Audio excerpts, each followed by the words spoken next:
and may be inappropriate for persons under the age of 18. $524.95 after $2,300. Joey Butterfugo was arrested by Hollywood Vice officers for soliciting an undercover female officer for an act of prostitution. Butterfugo was booked at Hollywood Station and was given a OR. He was cited to court on 6/15/95. The location Butterfugo was arrested was Sunset Boulevard and Ogden Drive. And I directed the 18th Tech War. Terrific. I know our viewers have some questions here. Let's, Paul, your question for our guest today. Hi, Mr. Shatner. I'm a big fan. Thank you. Is that a toupee, Baldy? Baldy? Is that what? I don't know. I think he was asking about the card company. Let's go to Mike. Go ahead. You had a question as well? Why are you hairless? All right, Carlos, go ahead. Hi, Mr. Shatner. What do you say when somebody asks you about a career highlight so far? What's been the greatest moment? I say the Business Channel interview was really something that I never got over.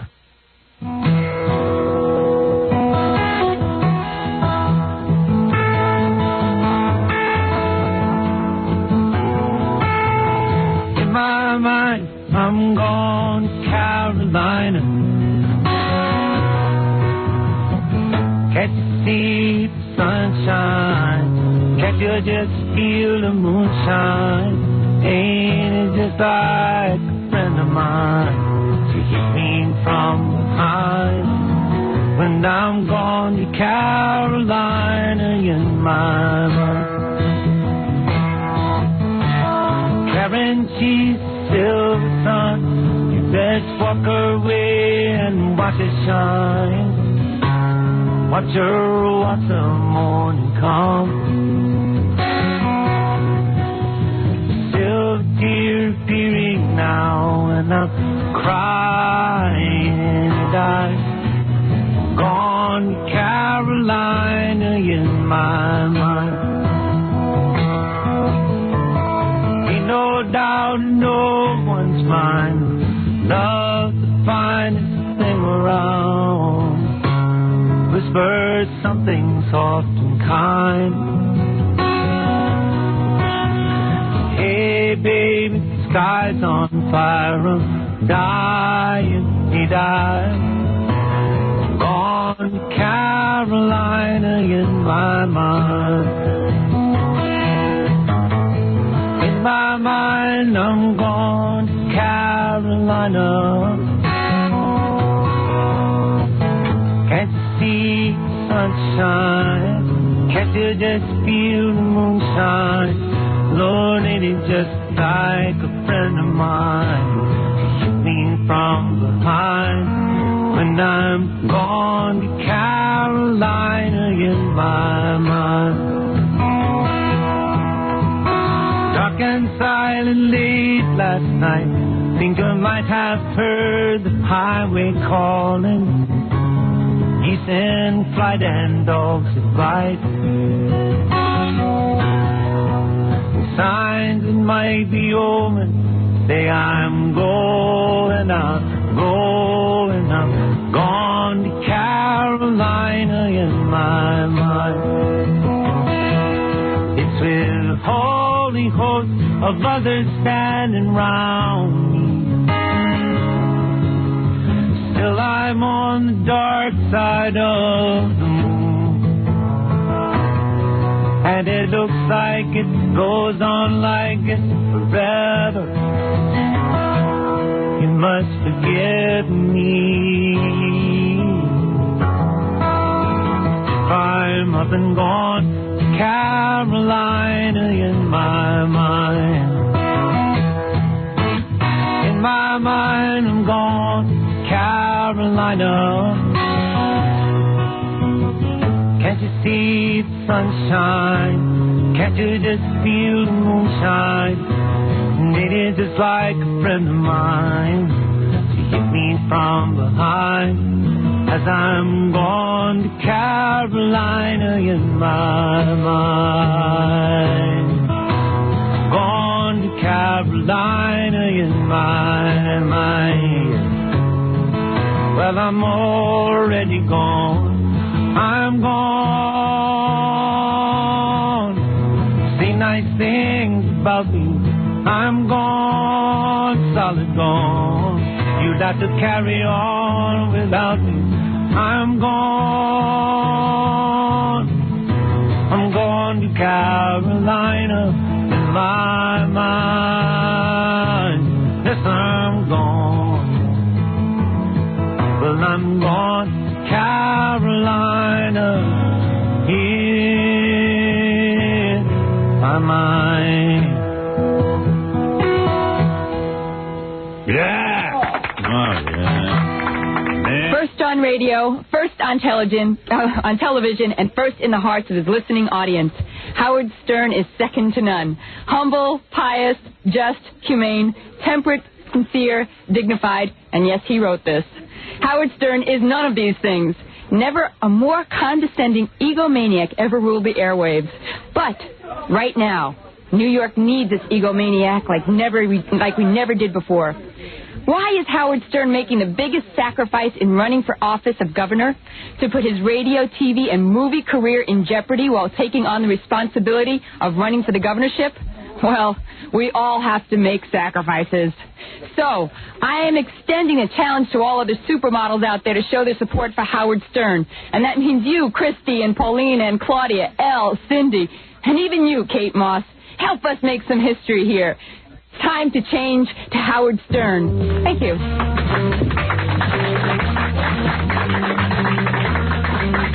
And here he is, the man of the hour. You've heard of the New Deal, the Fair Deal. Here's the Stern Deal. Yeah. Hey, thank you, Carol Alt, supermodel. Supermodel. Kish. All right, why don't we take a break? Because that's the easiest thing for me to do here. I don't have to think. All I do is go right to the break, and then I'll come back and think. See ya real soon. You're listening to the Howard Stern Show. We're back with the only man smaller than John Wayne Bobbitt after his accident, Howard Stern.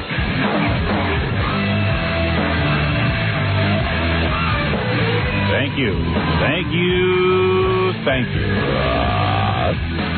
I've just been handed a note that Captain Jenks is on the phone. Well, he must have made a call. It says here, great scam. So he was up to hijinks. Captain Jenks? Yo, Howard, what's up? Or shall we call you Captain Jinx because you are up to hijinks? Because I am the king of the cranks. Or because you're such a jinx? Captain Crank. Captain Crank. Well, that could be. You know, what's funny when Captain Jenks used to call him with that funny voice. He doesn't. Hello there.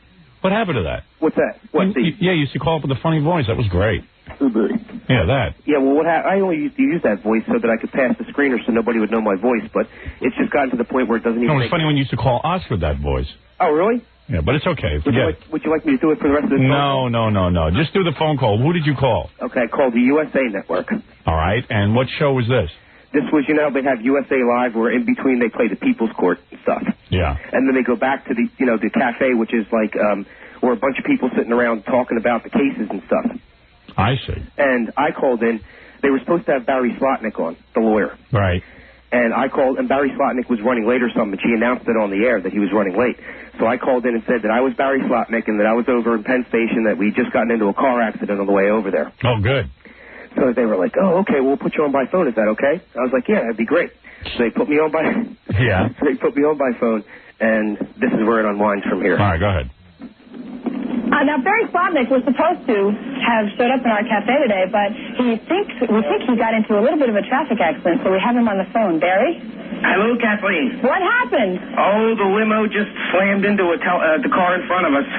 No. Yeah, it was pretty bad. It was an accident, and, I'm over in Penn Station now, and really sorry about this, but, I can only imagine that you look absolutely beautiful, though. Well, you got that right, Barry.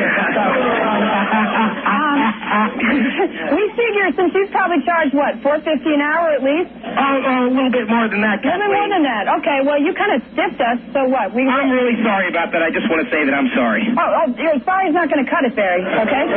What I'm saying is you owe us probably about $650, $700, okay? Okay. Okay, is that right? We're okay, though. Everyone here's okay. The driver's okay. I'm okay. Everybody. We're glad to hear that. You're not thinking about suing anybody, are you, Barry? No, I'm not going to sue anybody. Okay. While we have you on the phone, can I ask you a question about Bernard Goetz? You sure can. What would you like to know? Okay, well, he just lost a $43 million civil suit, right? Yes. What is your opinion? You're one of the best criminal defense lawyers in the country. He had thank you. I appreciate that. He had yeah, okay. He had you for the first time around, and he seemed to have he had a very inexperienced lawyer.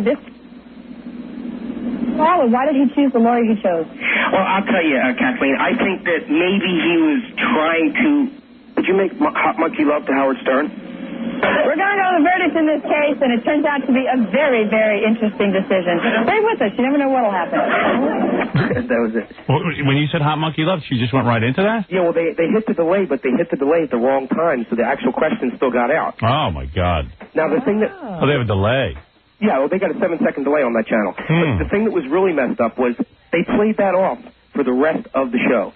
So, like, the next segment when they came back, they had some big fat guy sitting in the audience who they tried to pass off as Barry Slotnick, and it obviously wasn't Barry Slotnick. They talked about it. What I'm trying to say is they talked about it for the rest of the show. I see. Thank you. The host of the show is Kathleen Murphy. She is really hot. I don't know if you ever watched that. No, I never have. Thank you, Captain Jenks. That was a weird one. I said that we have a person who was there downtown in Oklahoma City. Alan Carr, a businessman who happened to be in that area, is joining us now on the telephone. Why would Gary tell me that's a good one? Gary is losing it. He heard the uncut version. Maybe he heard the version.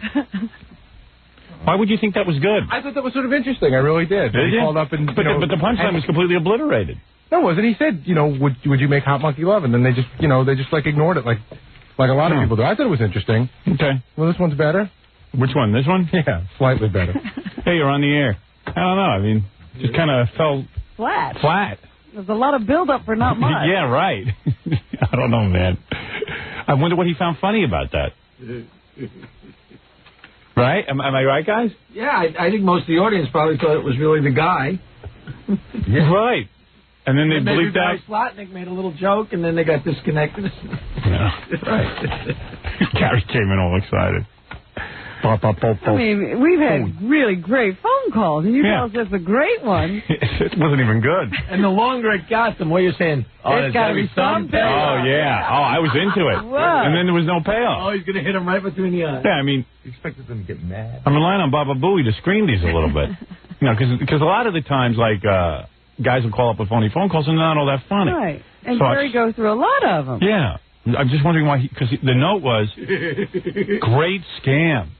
Better off taking him at random. Did he listen to the whole thing? Maybe I'll just take him at random now. I'll probably hit the same sort of amount of funny ones. But do you really think he listened to the whole thing, or did he just get an explanation of it? I think Gary just listened to like half of it. And probably assumed it was good. He couldn't possibly... Did you listen to the whole thing all the way through? I know you got to fill a lot of time this morning. I listened to it the whole way through. Yeah. I was amused by it. I thought it was funny. Really? And I put through hundreds and hundreds of phony phone calls for the show, and I turned down hundreds of them. So, okay, so maybe... but it's funny. You thought that was great. I mean, it was just nothing. Maybe great was a... Right. Okay. A bit of an exaggeration. But you listened to it all the way through, and at the end you didn't go, well, this didn't go anywhere. Well, sure it did. I mean, he cracked on her, and she just ignored it. He cracked on her? Yeah, he made that crack to her, and she just ignored it. I thought that was sort of funny. But it was it was just sort of edited all over the place, and delay obliterated it. With the conversation. Yeah, I mean, it was just totally unfunny. Listen, that's your guys' opinion. Okay, thank you. Like I said, I put hundreds and hundreds of phone calls through. Fine, got Alan, it. Okay. you know what the question is? At what point were you listening when all of a sudden in your mind you said, great? Yeah. I took it to the end. At the end, you thought it was great? Or during the middle? I listened to it the whole way through. Like when you wrote great scam. Yeah, I was in a rush. I apologize. No, I'm saying, at what point did you go, wow, this is great? It's hard to say. Yeah. It's very hard to say at this point. If I answered that question seriously, you think I'm out of my mind? Like I would know at what point. No, I'm just wondering, like, at what point did you go, man, this is great. This is one of the... I got to get this. Well, then don't even play this one. Now I'm feeling... I want to hear this You got to play it now. I mean, I have a ton of things to talk about. Yeah. This one's an okay scam. Okay. King of all rednecks, you there? Hey, how you doing, Howard? Pretty good, man. Hey, well, I'm insulted. This was a little bit better and pretty good, I thought. All right, let's hear it. I got Channel 9. This guy's name's Boney James. I don't know. He's the second coming of Kenny G, apparently. And he was on. He was advertising some new CD he's got coming out. So here it comes. Okay. right, let's try Ralph from Downey. Your question. Boney, big fan, man. You can really blow that brass. Oh, thank you, man. Hey, I'm a big fan of you as well as John Tesh, Kenny G, such like that. I understand your answer before was that you also used to play the clarinet. Did you ever play Howard Stern skin flute? You know what? I had a feeling the way there was something to the tone of that voice that I had a feeling it was a Howard Stern prank call. I actually love Howard Stern. Not that much. Ooh, nice. Now we're going to go to Tim. I think we've gotten past that call. Now that it's smooth sailing. Yes. Hello. Yeah, I think the guy loves my skin flute. Well, not that much. Not that much. That was good. Now that's a funny call. Yeah. Thank you. I appreciate that. Yeah, I mean, it had a conclusion. I mean, it had a payoff. I don't mean to be a critic, but gee whiz. I would have passed on the Barry Slotnick scam. Hey, Wolf, I got a really great call on the phone. Yeah, hey, Wolf, there's a really great scam on the phone with no punchline. You're never getting through again, you idiot. Hey, Boy, I guess I should never bite the hand that feeds you. I apologize, Gary. All right, King of All Rednecks, thank you. I'm making an appearance for Metrics this weekend. Can I plug it real quick? You are? Yeah, absolutely. As what, though? As King of All Rednecks? Yeah, I'm real tied in with Conley and Mike Hayes over his right-hand man over at Metrics, and they've been working me for a lot of things lately. All right, go ahead.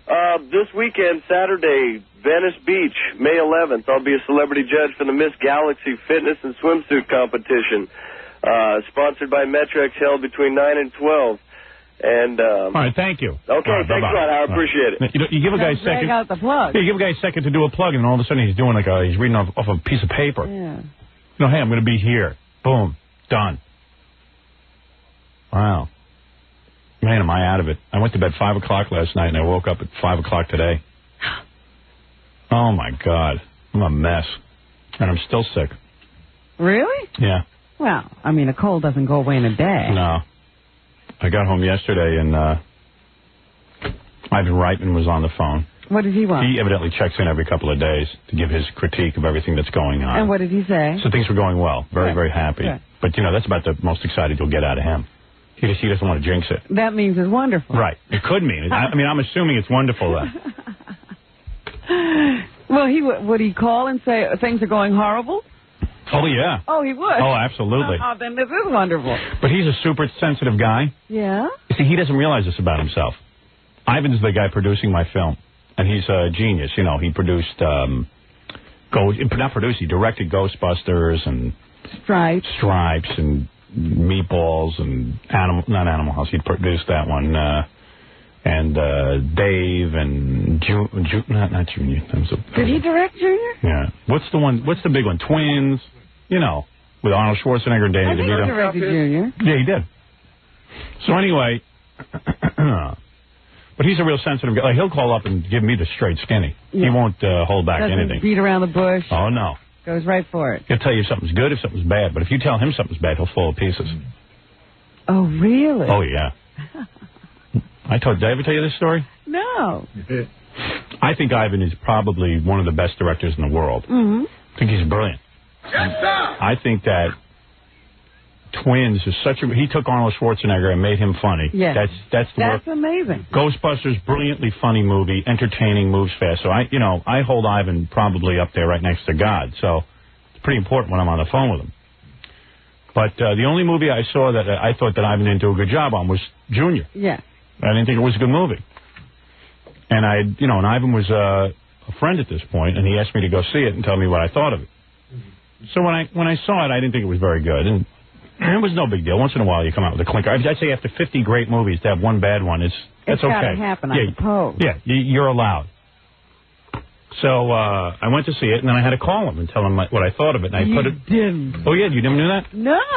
So I said, Ivan is always so blunt and honest with me. I'm going to be honest with him.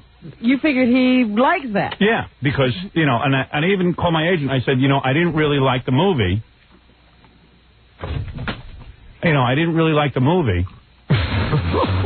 What is that? Baba Booey just came in and then tripped over the headphones. Went flying out the door. He's on a roll today, man. Did you see it? No, I just heard this huge crash. He went flying out the door. Did you hear it? I saw it. But I don't know what he had tripped Oh, man, you're having a bad day. This happens to us, by the way, every day, because the station won't take their headphones and drill a hole in the... You don't know what goes on in this studio. It is so poorly designed. You know what scares me when we get the new studio? The same guys are designing it. Well, funny you mentioned that. I'll have to talk to you about that later. Yeah, and they don't get it. You got to hire like a really top firm to put the whole thing together and do it right. Right. When we heard they were taking that piece of plastic in front of you the other day, I knew it was going to be a mess. There's a piece of rotten plastic. It must cost 50 cents. It's all taped together. It's all cracked. I'm sure you could make another one of those. I wanted to cut a piece of it out and put a computer monitor there. Well, there was an uproar. We're thinking of taking this piece of plastic with us to the new studio. I'm telling you, you're creating all sorts of things around here. There's like animosity. Yeah, it's unbelievable. You're on a head trip. On a head trip? Because what? Because they want to put a computer... Tom, get in here. Tom, you're a moron. Tom's it's not Tom. Oh, I know it's not Tom. Well, let's go to Tom about this. Don't deal with Richie on it. Richie thinks I'm on a head... Who is it then? Richie thinks I'm on a head trip? I'm trying to get my work done. I'm sorry. I'm sorry if it caught... Tom, you see this piece of plastic? I want to cut a little section of it. I put the computer monitor there. Oh, it is? I think it's under control. I mean, this is a piece of junk. And I didn't hear anybody say you were on a head trip. Oh, then you must have walked away. Okay. I'm on some head trip. I'm just trying to get something done. Understand. I'm on a head trip because I want to improve the radio station? I just signed about 6 purchase orders. Really? I think that all have to do with that. All right. I'm a little sick, so you understand. All right, I'm a little cracky. Did they get you hot water? Well, that's okay, Tom. I have people who do that. You don't have to get a hot water. Well, I don't want to get it. I just want to make sure they got it for you. Oh, yeah, it's all gotten. I could hear your voice. Thank you. Okay. So that's it? Yeah. Okay. This piece of plastic can be cut, trust me. Or you can move it down. I got it all figured out. Whether we do anything with it or not, it should be thrown away when we leave. Yeah, it's dangerous. And look at these headphones. How many times a day do you trip over them and go flying out the door? Easily 2 or 3, but the best is, like that. Like, it's now my job to make sure the guest doesn't trip over. Like the guy in the wheelchair yesterday was all wrapped up in him. And I unwrapped it without him even knowing it. Right. Oh. All we'd have to do is drill a hole right through there and put the wire through it. And then you wouldn't have anybody tripping. It wouldn't be hanging all over the floor. Right. I mean, but of course we can't do that. Well, no, but the problem now is that this is not going to be yours when we move. You're going to have your own. You're going to bring this stuff with you? Oh, yeah. Yeah. You get how expensive this stuff is? No, I don't mean the board. I understand the board. I mean, this stuff. The furniture is very expensive. Is it really? Yeah. Oh, I didn't realize. It really is. Yeah, it's really nice. It's really classy. But, well, no. Look at this thing all taped up. You were looking at the new phone system is ordered, which is the manufacturer is just really? Okay, thank you. All right. Okay. All right. No one's putting you down. All right, thank you. No, yeah. Not until you leave. Exactly. All right, go ahead. You should be golfing already. It's golf season. I bet he doesn't have an old taped up set of clubs. Anyway, where was I in the story? Oh, yeah. So Ivan, put out Junior and stuff, so I went to see it. I didn't think it was that good. So I called my agent and said, do you think I should be honest with Ivan? Or should I... Because I want to be honest. Yeah, I want to be honest with him, because he's always so blunt with me, and I appreciate it. I really do. I like a guy who's blunt. You can handle it. Yeah. He's always, he'll come up to me and say, your Channel 9 show? I didn't like it. I love your radio show. I loved this. I love that. I love your New Year's thing. He'll tell me what he likes and what he hates. And sometimes it hurts, because it's like, who wants to really hear it, quite frankly? Channel 9 show was years ago. And I think it's very funny. And judging from the ratings, a lot of people did. But, okay, look, he has his opinion. He has his opinion. And I really stated it. Yeah. Oh, yeah. He would tell me what he liked and what he didn't like. And I always appreciated it, but it's painful. You don't want to hear it. So I figured I'll be honest with him. I'll just call up and say, look, I didn't like you. I'll lie on the radio and say I liked it because you're my friend, but... Yeah, because that was a big discussion among us, because he was coming into the radio show. Right. I just said it's great. I lied. It's fine. I'll lie a lot. I'm a big liar. So... Well, we've always said if you give us a free screening, we'll like your movie. Right. We've always been upfront about that. So anyway, plus the guy was producing my movie, and I want to make sure that he does a good job on my movie. Yeah, and Arnold was coming in and a whole bunch of other things. There's a whole bunch of issues. So anyway, I called my agent. I said, look, I want to be honest with Ivan. He says, okay, go ahead. That's a good policy. You could say you can be honest, but, put it a certain way. Why don't you say it's not your cup of tea, this kind of movie, and leave it at that. All right? It's not your usual thing. Say it like that. That way it's a nice way of saying it. All right. So I call him up, and he goes, well, what'd you think? I said, you want to know something? This movie is not my cup of tea. So, wait a minute. So, he says, what? What are you talking about? What are you saying? He was like he sounded like he was going to cry. So I said, I said, Ivan, this movie is not my cup of tea, but I'm going to tell you something. I never liked this kind of movie, and I loved it. Oh, you changed it. He goes, he says, I thought you didn't like it. I go, didn't like it? I can't believe a movie, the genre of this movie I never liked. Like it has a genre. And all of a sudden, I'm in love with this movie. And that was it. I lied. You couldn't go through with it. I'm not like that. I said, well, who am I to bum him out? This guy's going to be producing my movie. I'm going to bum him out? But you just said he bums you out. Yeah, but I'm not like that. I can't do that. Did you ever tell him the story? No. Well, now he's heard it. No, he sleeps. Don't say anything. Danny will tell him. Danny's a little snitch. He tells him everything. Yeah, I don't like Danny anymore. Tells him everything. And he makes it worse. Yeah. Yep. So I had to lie. I mean, we've never said anything about Junior on this show. No, only positive things. That was so fun. Yeah, it was really weird. I go, yeah, this is not my cup of tea. And he goes, what? What are you saying? You don't like? What are you talking about? We did focus groups. Everybody left. I go, no, you didn't hear the rest of my statement. It's not my cup of tea normally, and now it is my cup of tea. You totally turned me around on this kind of picture. I loved it. Oh, okay.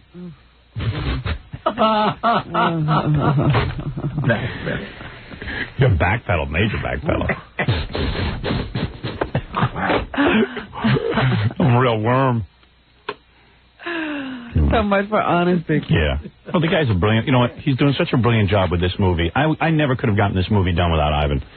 He put together such a class thing, and like he sits there and watches every piece of film, and I mean, he is on top of this thing like no person is on top of it.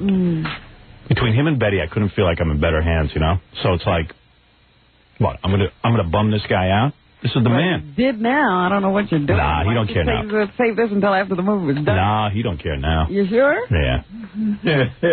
Of course not. Now he's over that. He's on to his next 65 project. I hope you're right. Of course I'm right. I'm always right. Oh, yeah. Oh, I'm so sick.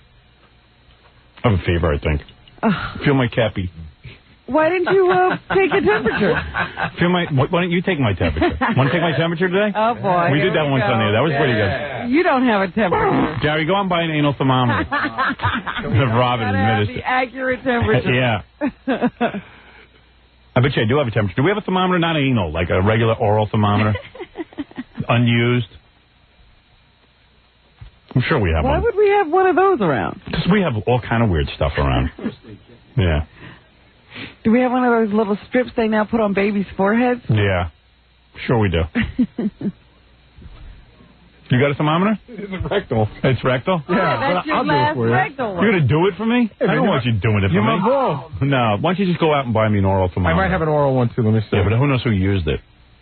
Oh, you're the only one who uses the stuff. Really? Yeah. I mean, but still, it's been Yeah, but it's been sitting there. Why don't you get me a new one? There's all-night pharmacies around. I guarantee I have a fever. For 2 days? You were claiming a fever yesterday. Yeah. That was my first day of fever. Yes, you're on the air. Hi, Howard. I need your advice. I have a penis enlargement and lengthening procedure surgery scheduled for next week, and I'm having some doubts whether or not I should do it. Definitely not. Not. Why are you doing it? Basically, I'm really insecure about my size, and I have trouble in locker rooms. How small are you? You smaller than me, you think? I'm as small as I've ever seen. Me it's too. A button. Yeah, it's a button. Me too. Yeah. I have nothing. What about when you get aroused? Is it decent? Yeah, it grows a lot. Right. Mine too, but...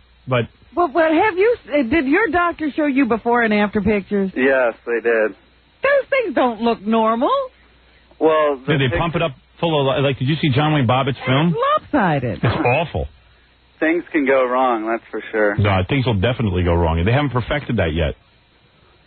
Some of the pictures were pretty impressive, though. Yeah, I'm they telling were you. real people having, I don't know. Real genitals. It's about $7,500. Don't do it. I'm telling you, man. Look, give that to your girlfriend. She'll have a good time. Yeah, you know what she'll do?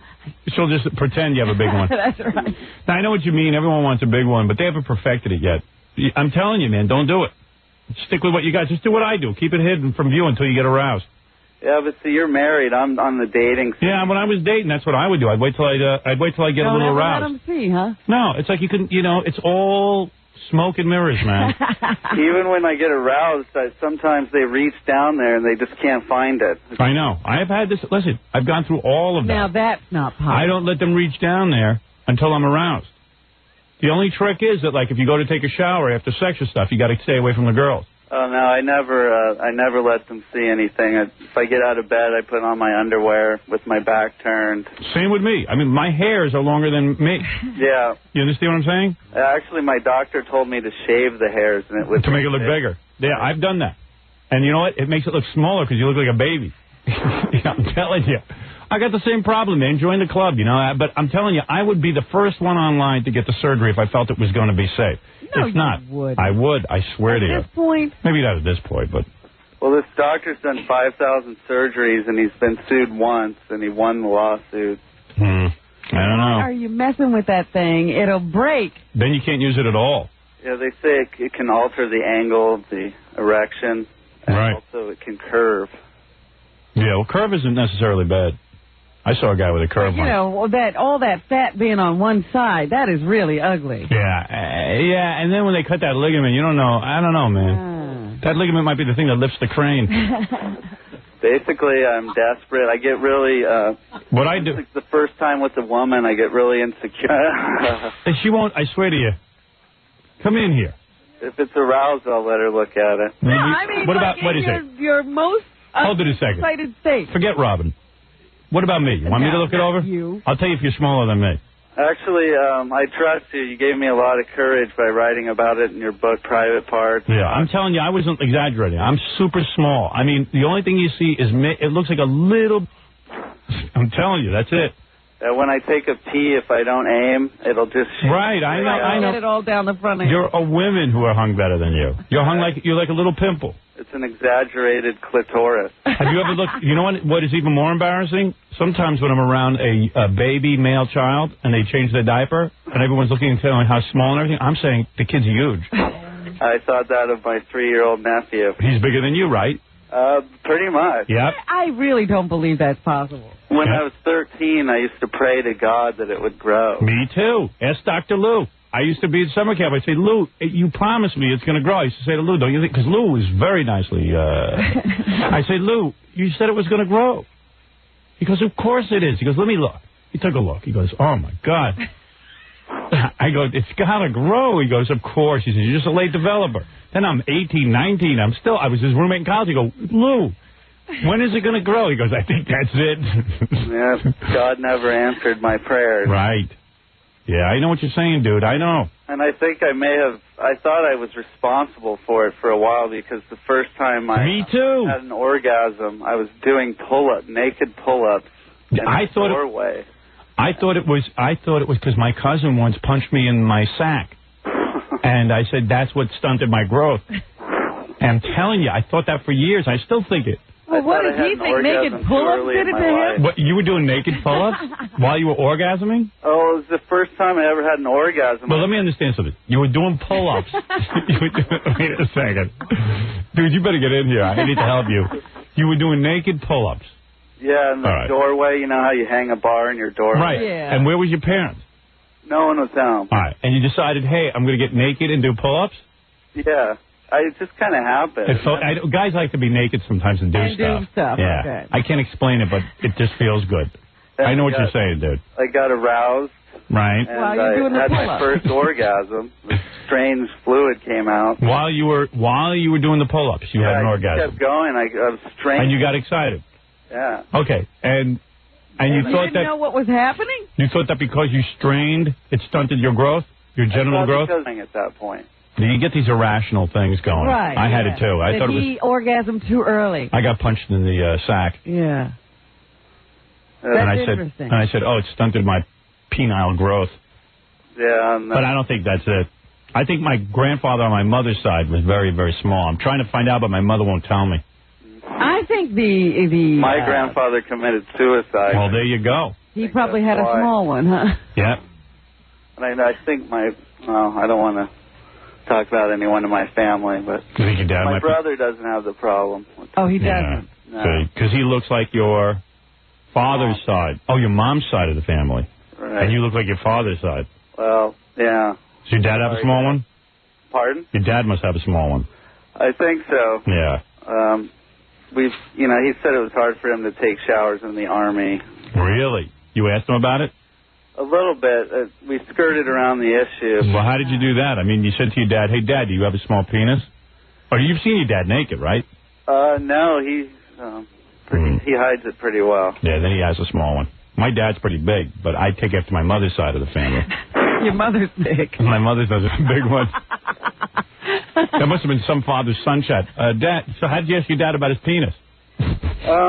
Well, I think he realized in high school when I didn't want to take showers after, like, sporting events, soccer games. So what, the school sent home a note? No, I would just get in the car dirty. And basically he understood, and so he started picking me up at the field, right, like immediately after the game. Oh, he understood. Oh, wow, he really knew. But he knew your pain. Right, so he was helping you get out of school without showering because he probably wanted someone to help him when he had a shower. Right. Wow. What a father-son chat. Well, you know, I just read an article that says more and more kids refuse to take showers after gym in school. More and more microphallus. Yeah. I believe must be that the penises are getting smaller. I believe that there is a mutation in the genes that it's eventually all men are not going to have any penis. Everyone's going to have nothing. Yeah, they had pictures of microphallus at this place I went to with the before and after photos. So when you went to the doctor to have him check you out, did he say you have microphallus? The doctor said, it's perfectly normal, but I know better. Right.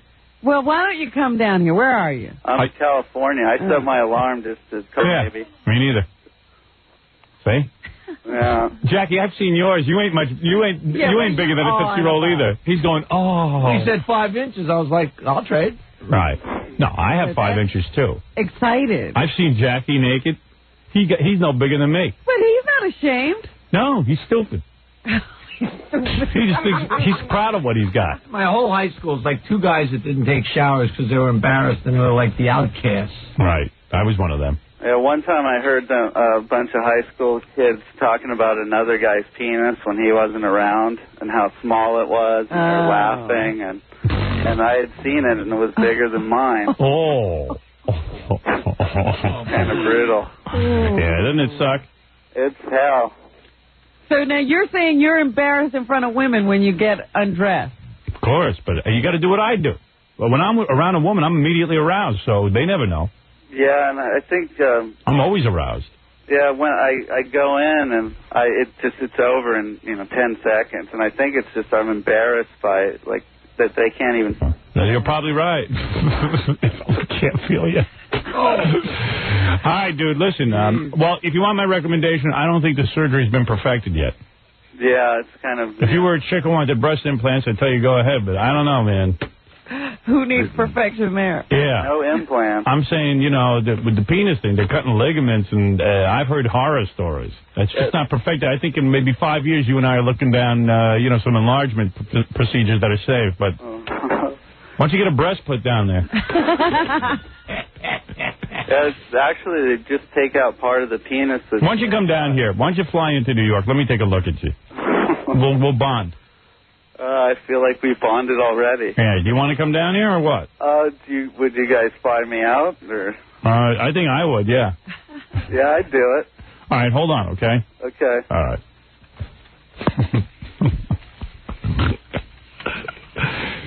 Hey, that's a serious problem. Jerry, talk to this guy.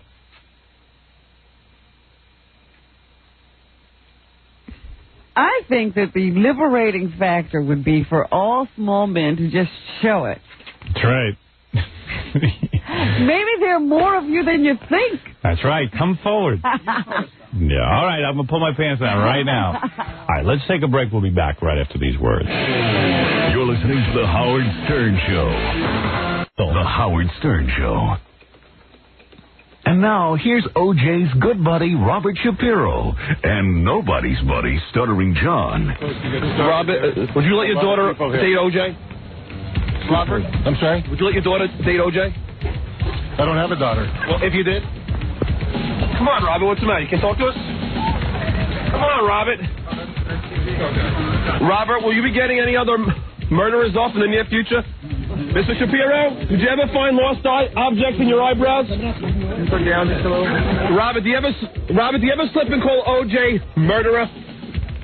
Mr. Shapiro, how did it feel working alongside a murderer and an adulterous lawyer who allegedly beat his wife? Mr. Shapiro, any comments, please? Check out your tongue, Mr. Shapiro.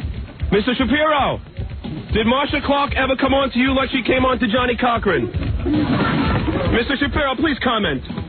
Please comment. Mr. Shapiro, can you explain how the LAPD manufactured the alleged phony evidence? Alleged. Mr. Shapiro, because you hired Johnny Cochran, who played the race card, you personally feel responsible for O.J. being free.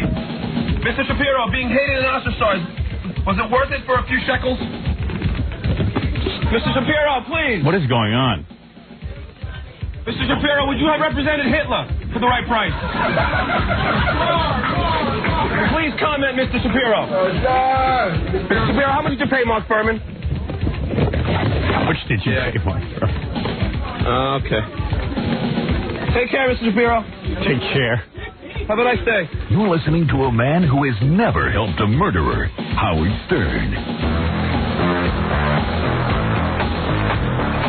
I never have. Yes, you knowingly. have. Which murderer did I help? You helped a murderer get convicted. Well, yeah, that's not helping him. It's hurting him. Oh, you helped him. I'm a hero.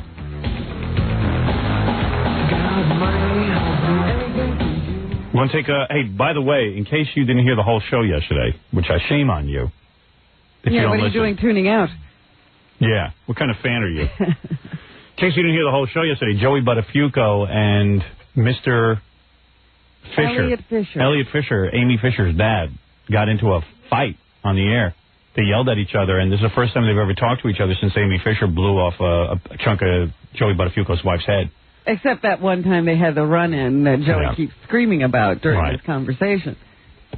Yeah, They've never... I don't think anybody's ever interviewed Elliot Fisher. No. I think I'm going to replay some of it, if you guys would like to hear that. It was pretty cool. And, you know me, I love to hear guys argue. It said in the paper today, because they covered it in the paper, and there was reporters all over the building yesterday trying to get me to comment. But what's the comment? I mean, those two guys have a disagreement. You know, I basically don't know a thing about it. Joey was alleging that Mr. Fisher had sex with his own daughter. Mr. Fisher said that was outrageous. How dare he? You know, what do you base that on? You know, which rightly so. I mean, guys should call it and say that. And it was, but Joey says that Mr. Fisher told him that. Who knows? And did Amy Fisher ever claim that her father did that? There have been allegations made of that nature in some of the books that were written about Amy Fisher at the time, and some columnists have alluded to some kind of a problem there, but nobody's ever had facts. Yeah, and then Joey certainly didn't happen. But anyway, I just like to hear the two guys arguing because I basically love arguments. I love to hear people argue. I don't care what they're arguing about. I just like the tone of it. It's music to my ears. It's a symphony. But anyway, so I'll replay some of that in a couple of minutes. All right. I would like to. I mean, it was so wild and furious. I don't think I really could tell what was going on. What was being said yesterday? It's a movie day today. I got to go film movie stuff. Yeah? Yeah. Just wish I felt better. This is part of the business, Howard. Yeah. The show must go on. Evidently. Stupid idea putting me in every page of the movie. Well, whose idea was it? Mine. Hey, you're on the air. Hello? Yeah, quickly, because I got to move along. I got a ton of stuff to do. Hey, Howard? Did you see that baby, Julie Andrews? Hey, John, did you get anything out of Julie Andrews? What a stupid baby. You didn't like what she had to say? No. I mean, first of all, she does look like a man. It's number one. She's in some play where she plays a man. She looks like a man. That's very good casting. No, we didn't get in. You didn't get in? You didn't get in? She wasn't answering questions anyway. Oh. So we tried. Julie Andrews Listen to this. She's in a Broadway play, okay, called Victor Victoria, which is basically the same movie that she was in. Oh, if it was only the movie. Yeah, right. Did you see the play? I saw part of the play. You walked out? Yeah. Was that bad? I couldn't get through the second half. We walked out at intermission. Okay, so that even proves my point more. So this play is on Broadway, and who knows if it's good or bad. As Robin says, she couldn't even sit through the second half. But they have a thing called the Tonys. Tonys is like the Academy Awards for plays. Right.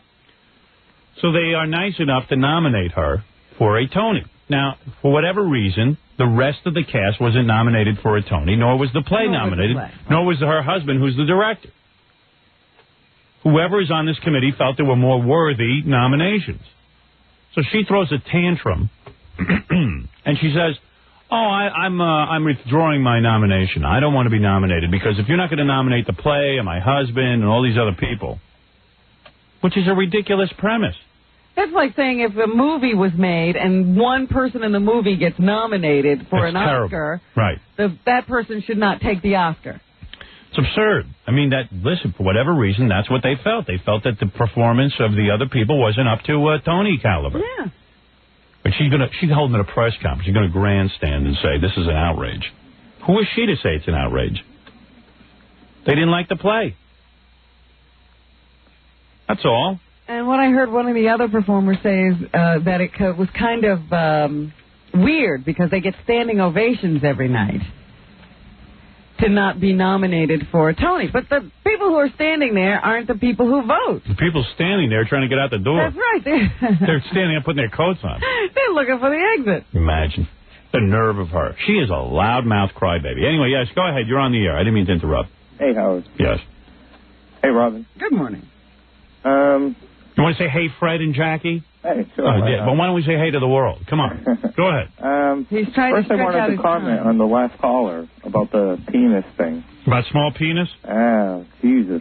You suffer from that? Well, I did, but then I just got a circumcision done back in November. Well, that wouldn't increase your size. Yeah, how does that make you bigger? It didn't increase it. It decreased it. Yeah, but I'm just saying, you shouldn't mess around down there. Right. I ended up, I'm screwed up there. What do you mean? I got nerve damage and everything out of that. And your wiener? Circumcision? Yeah. Well, who did it? Well, a doctor? Yeah, I'm 28 years old. I just had that circumcision. See, what you're supposed to do is let a rabbi do it. You're like, he lays you down on the table in front of all your friends, and you spread your legs, and he does it. We're getting that little board. Yeah, and they drink wine. Well, anyway, that ended up being screwed up. Mm-hmm. How are your nuts, all right? Oh, not well. Really? I ended up getting 40. Oh, I want to know.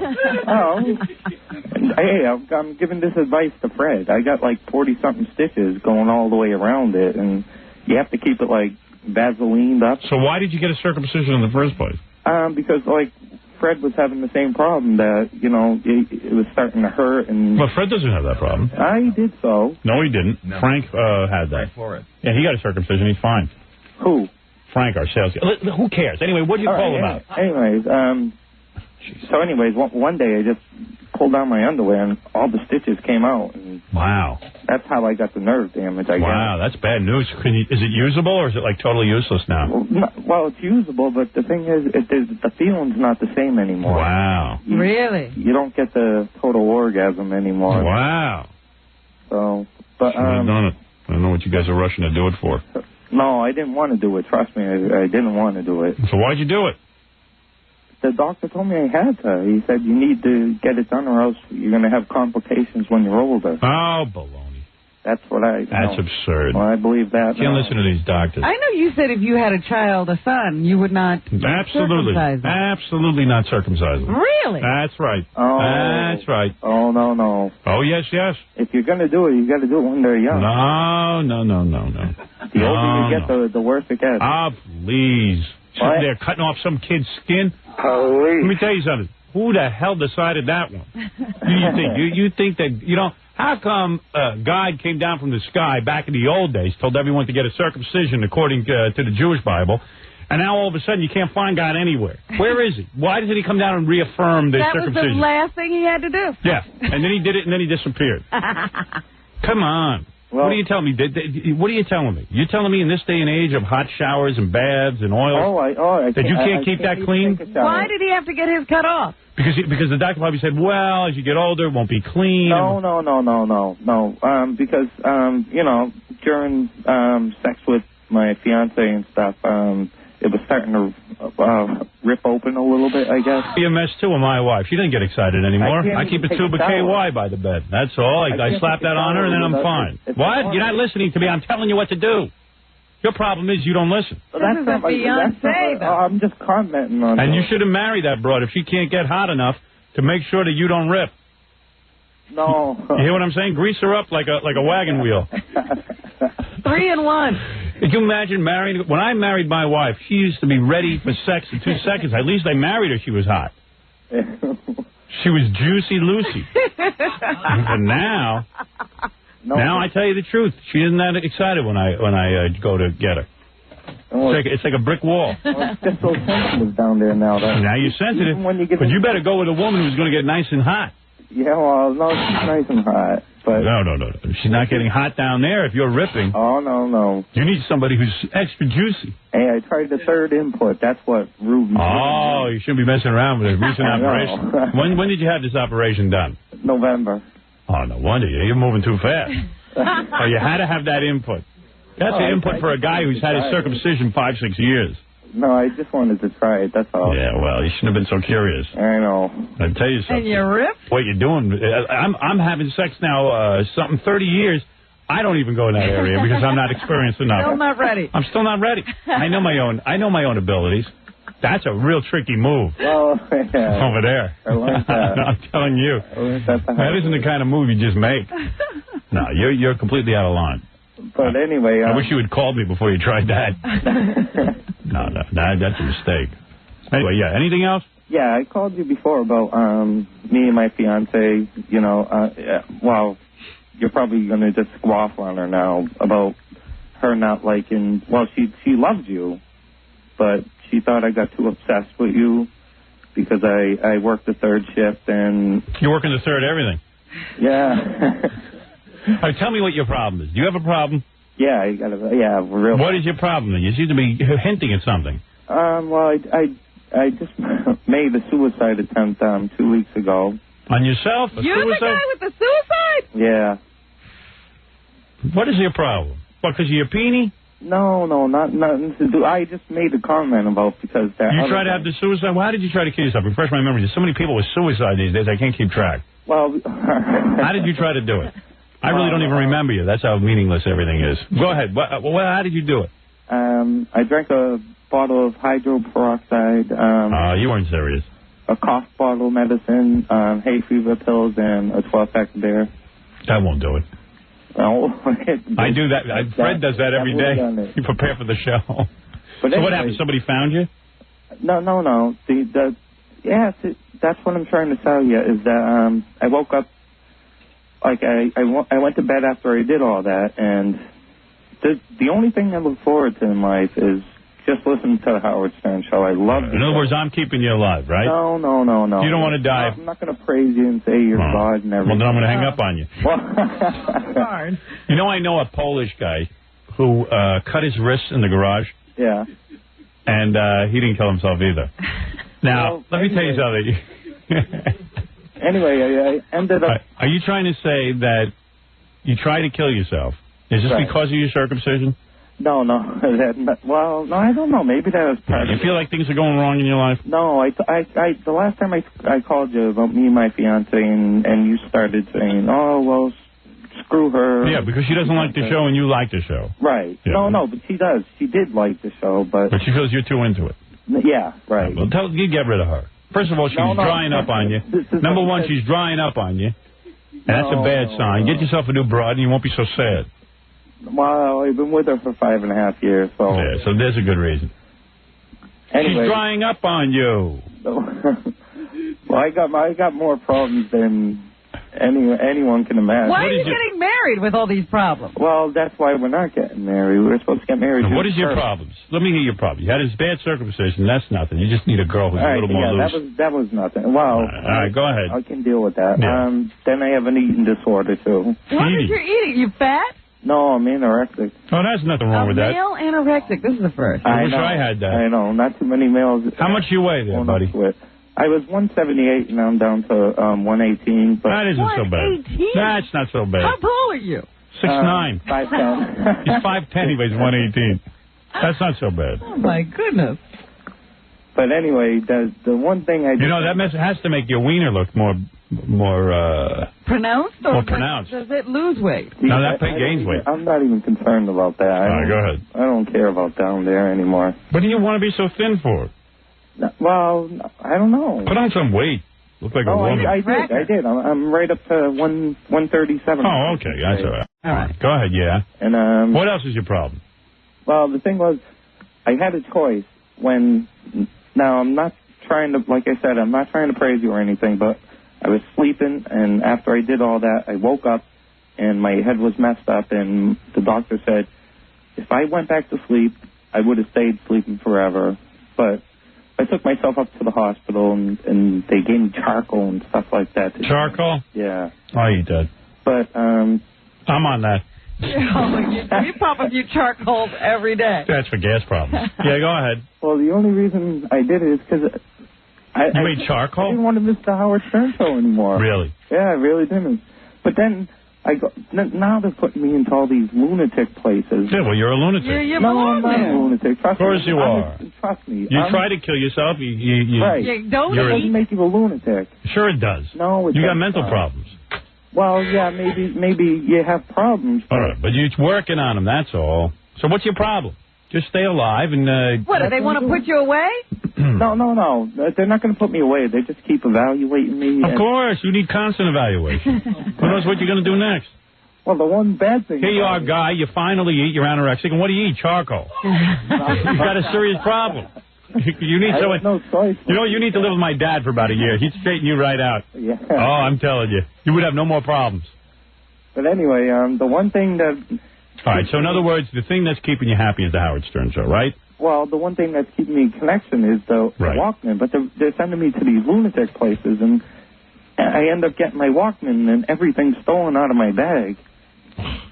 So, well, look. You blow up a little problem into a big problem. Yeah, you don't have big problems. Listen to me. You're going to be fine. What you got to do is hang in there. Don't think of yourself as such a loser. Where's the fiancé now? I don't consider myself. All my fans, listen to me. I'm going to talk with sense to you now. I'm giving you tough love. All my fans are losers, like me. We are all losers together. There's no winners on this, but very few winners on this planet. You understand? Yeah.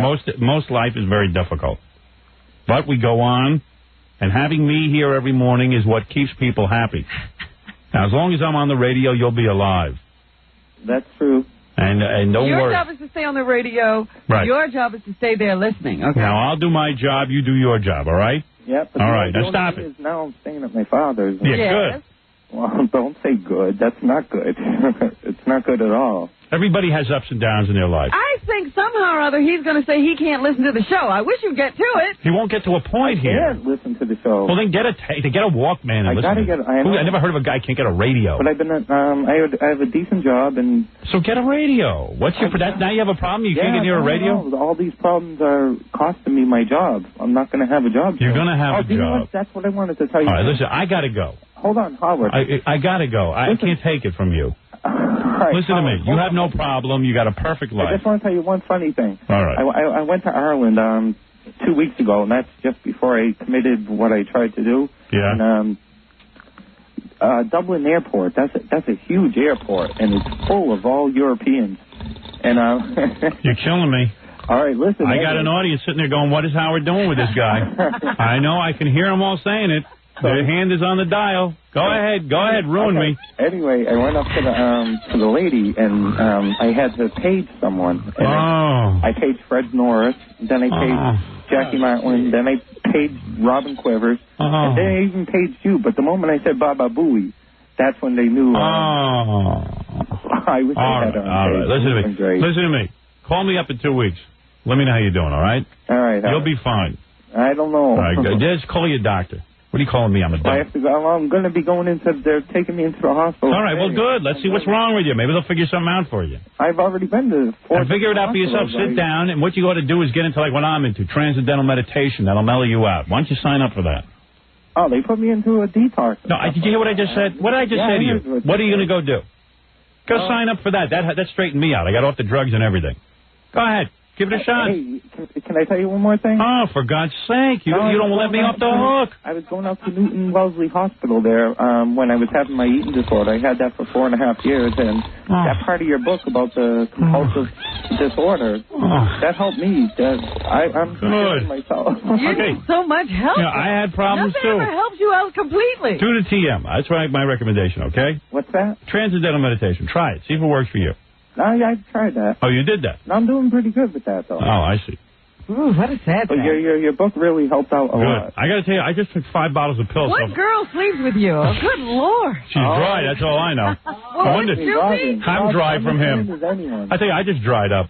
All right, listen, cheer up. You're a nice guy. Don't worry about it. You're going to do just fine. You understand what I said? Mm-hmm. All right, go ahead. Now, call me up in a couple of weeks. I'll see how you're doing. All right. Eat something. Eat something other than charcoal. No, Thank you. Bye-bye. All right. We know. It's a joke. There's not enough KY on the planet to get a girl loose for him. These guys don't get it. Listen to him. He's missing his whole life. He's bogged down with problems. Get out there and have some fun. Get laid. Get drunk. Smoke a little weed if you gotta. Even break the laws. I don't care. Just get off my back. You'll be fine. That guy's fine. He's fine. Oof. Just got to get out and eat. Eating is half the problem. I got to take a break. Then maybe I should play the tape. Of Joey and Elliot Fischer? Yeah, it was all over the news. It's in the New York Post today. Yeah. It's a whole big thing. Okay, we'll take a break. We'll be back. You're listening to the Howard Stern Show. We're back with the Howard Stern Show. Here's Howard. Hard to believe I'm back.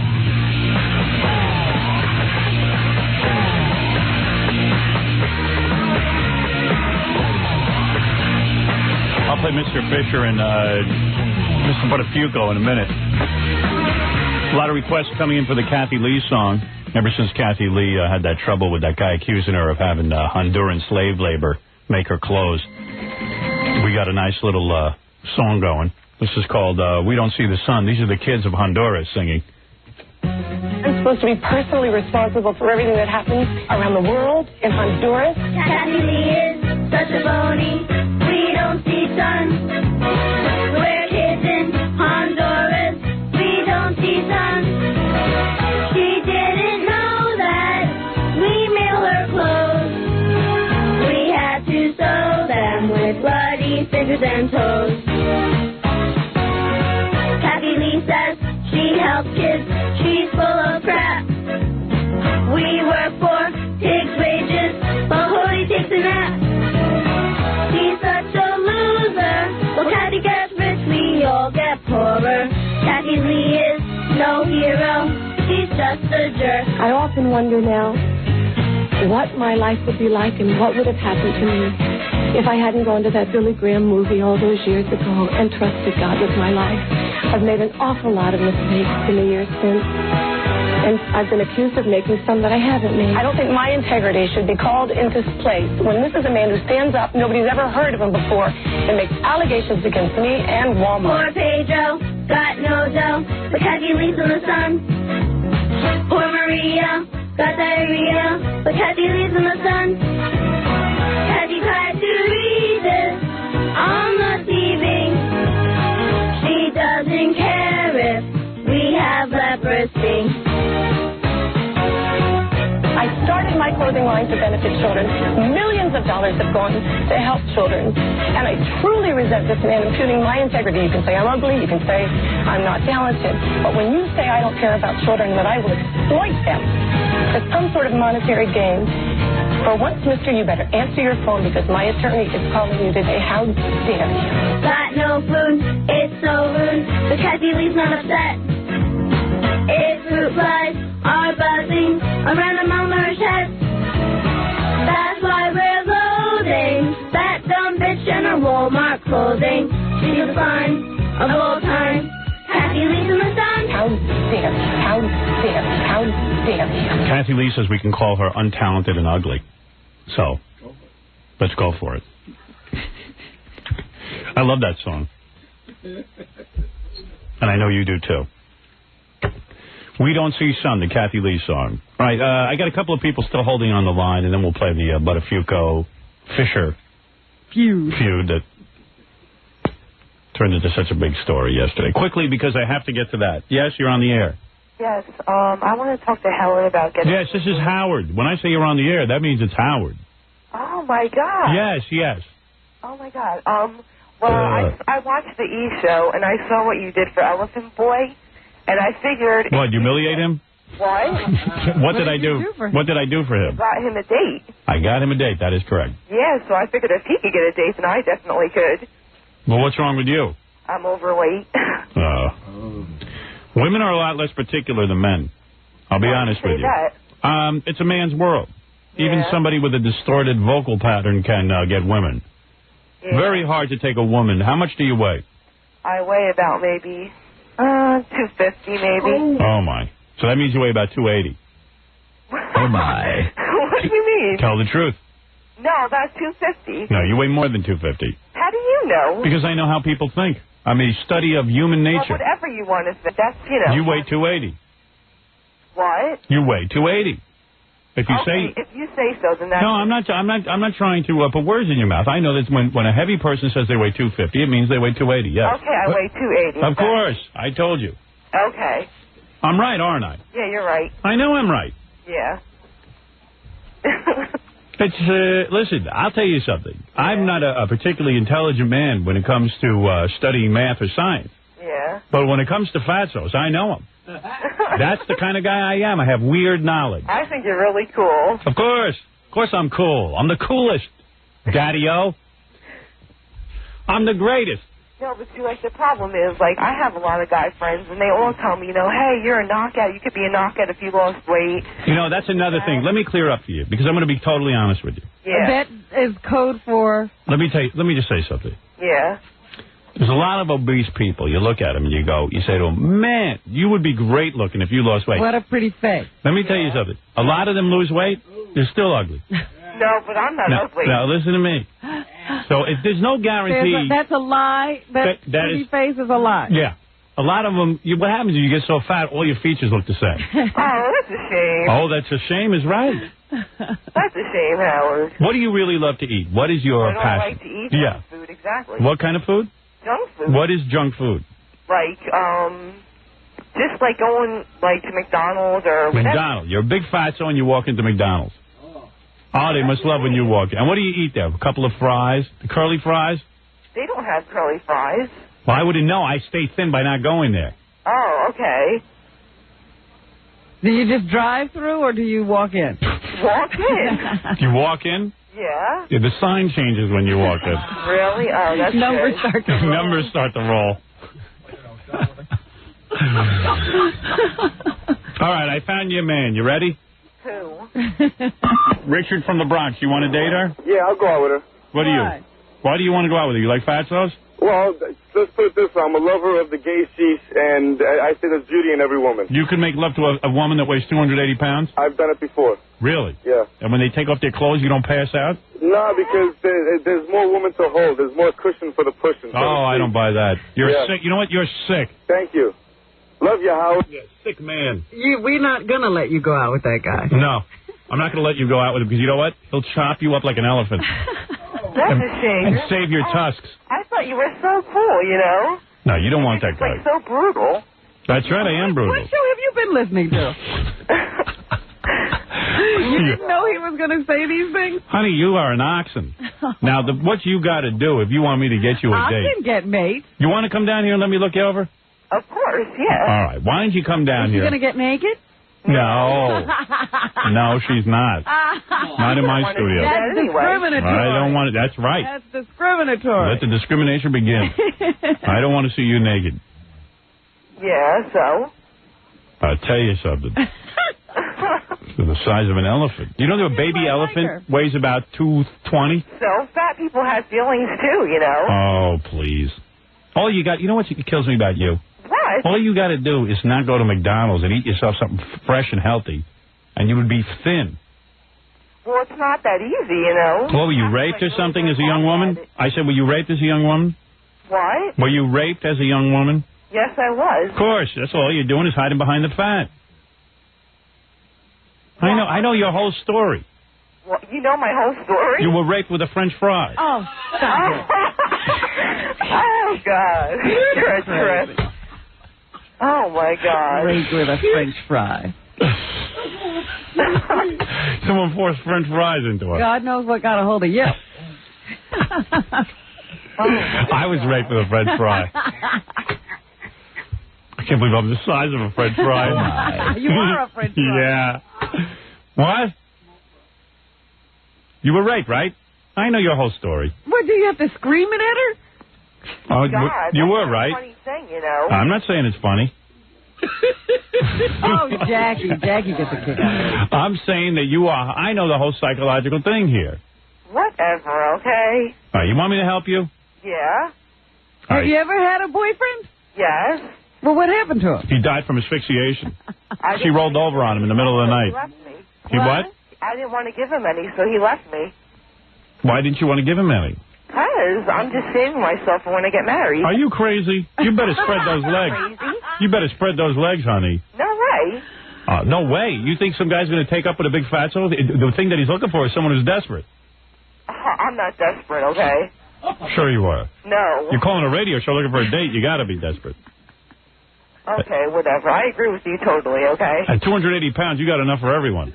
That's great. All right, now listen to me. Yeah. How old are you? I'll be 21 in June. Oh, you're young. I'll get you a man. I can get you a man. But all you got to do is lose the weight. Why don't you do? You know what you ought to do, John? You know, my wife just lost a ton of weight. I love to exercise, but I just don't feel motivated, you know? All right, Like, what when is it? I feel better, you know? All right, listen to me. Yeah. You're a young girl. You're carrying around all that weight. Get down here. I'll shape you up. You're going to fix it. What are you going to do? I'm going to put you on a program. Yeah. I'm going to put you on a How are regimen. you sure it's going to work? Because I know. If you stick to my regimen, you're going to be thin as a pin. What, are you on some type of diet? Yes, of course I am. I have a weight problem. I told you. Of course I do. Why? Because I'm thin, you don't think I have a weight problem? Exactly. I struggle every day with it. I sit here eating rice cakes. You think that's fun? No. Oh. Yeah. Well, you're so spoiled. I'm not spoiled. 280 pounds. You must be eating and going and moving your bowels constantly. How many times a day? How many times a day you move your bowels? Like, not even once. Oh my God, you're all blocked up. Not even once? Maybe once, twice, but... Are you able to see your own private parts? Yes. You really are? Yes. You can look down and see your private parts. Yes, I can. Do you use a dentist mirror? Oh. All right. I'm going to have Gary book you for a time to come down here where I'll do an evaluatory... Yeah, but see, you know, I don't drive, so how the hell... Oh, my God, are you unbelievable. That's my problem, too. Take mass transit. What do you want from me? Listen, I got the better things to do. If you want to come down here, I'm inviting you down here. I'll look you over and I'll help you out. You call for my help, I'm offering it to you. I can't... what do you want me to do, send you a flatbed truck and get you down here? Oh, whatever. Maybe I'll have some breakfast down here for you, a healthy breakfast. How's that? Oh, she's on her way. You want me to help you or not? No, thank you. Yes, you do. No. I can help you. I don't like your attitude. Well, I said I'll get you a man. How much better can I do? I don't want some loser. No, I'm not going to get you a loser. That's why I hung up on the other guy. I thought he'd chop off your feet and use them for ashtrays. Come up with better ones. I've heard them all before. Oh, come on. You've heard that one before? I just made that up. How could you have heard that before? Okay, whatever. Come down here, I'll help you, I said. I'm not kidding. I could change your life. You think about it. I'll get you thin, and I'll get you a man. Yeah, but see, if the guy's going to like you, he's going to like you for who you are inside, not just what you look like. Yeah. Well, listen, guys like women who are attractive. Listen, this myth that guys have to like you no matter what you look like is insane. That's not human nature. Man's that's not your nature. Well, I don't know if you're human. I am human. I see a lot of men with fat women. You think they're happy? I didn't know whether they're happy or not. I see them with Wouldn't they like to be with a nice, slender woman who looks like a... No, they want to stay with that woman. With fat women. Do you want a chubby chaser? If he's hot looking, yes. All right. Okay. So what do you consider hot looking? Can he be fat? No. See? Listen, you think it over. You call me back if you want to come down. How's that? All right. All right, baby. Bye. Bye-bye. Probably looks like Ernest Borgnine in a dress. Oh, I wish we could see her. Well, she'll come down here. We'll take a look. I can't believe you didn't want her to strip. Oh, no. I can believe it. Ooh. All right, one last phone call, then I'm going to play the Butterfugo. You didn't even ask her what her cup size was. I don't want to know. I could care less. Yes, quickly. Hey, Howard. Yes, sir. How you doing? Hi, Robin. Good morning. I wanted to ask... By the way, when you say hello, Howard, that's the same... It's always for everyone. It's the same as saying hi, Robin. Her name is is Howard on this show, too. Okay. Go ahead. Yes, go ahead. I wanted to know, how did you guys go about picking your winners for the Robin Fame contest? Because I had a very good tape, and it wasn't even one of the finals. Yeah, well, we heard... Have you got a clip of your tape there? Yeah, I do. Right, play us some of yours, and I'll tell you why you didn't win. You tell me what... Okay, I got to walk back in here. Go ahead, walk back. I'll take a break. You'll play that for me. How much time do you need? Oh, I'm here now. Oh, good. Go ahead. Play it for me. I just need to turn the tape on, and I'm going to sing it live for you because I don't have a copy of it. Go ahead. Sing it live. Go ahead. Is that cool? Go ahead. Okay. In fact, I have the theme song. If you want, I'll play it for you. No, because I couldn't hear yours. Oh, I can make it so you'd hear it. Here we go. Can you hear that? Yes. Sweet Robin comes blowing in, just like the wind across the sea. And when I hear, Oh, I know why you didn't win. your voice, He didn't win because he's black. you are my choice for the day. Hey, it's Boys to Men. All right, sir. All right, you win. I can't believe Gary didn't let us hear this one. Right. And now he won't stop singing. Yeah. Let's tell him that we didn't know this one, and Gary's the culprit. Okay, yeah, okay. Sir. Yeah.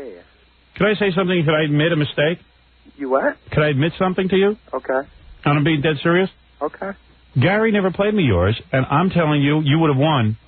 We never heard I never heard that one. There must have been a Gary mistake. did the finalist. That's what I figured. You didn't hear it. I FedExed it to you guys. It is a fabulous song. I mean, and I tried to be tasteful and respectful so that she could, like, play it every morning before she does her Of course. That is fabulous. Are you a professional singer? I'm trying to be. Gary, let me ask you something. I noticed this gentleman is black. Am I right, sir? Are you discriminating? Are you a racist, Gary? Absolutely. That had everything to do with it. You didn't play because he was black? No. We had some black finalists. Well, you should be ashamed of Yes, yourself. but you know what? Gary only picked a rap finalist. Right, because you're a racist. You know what the problem was? You weren't black enough. All right, sir, if you want your prize, call our prize line number, will you?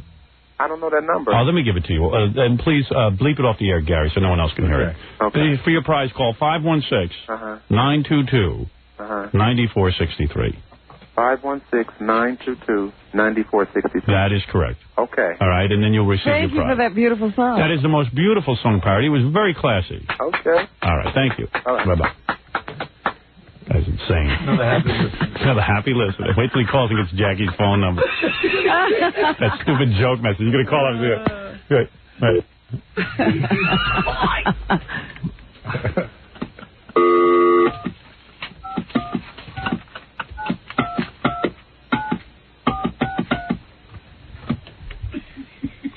Hi. Jackie's great. Hello, this is Jackie the Joke Man, and you know I love it when you use your finger and dial 516-922-WINE.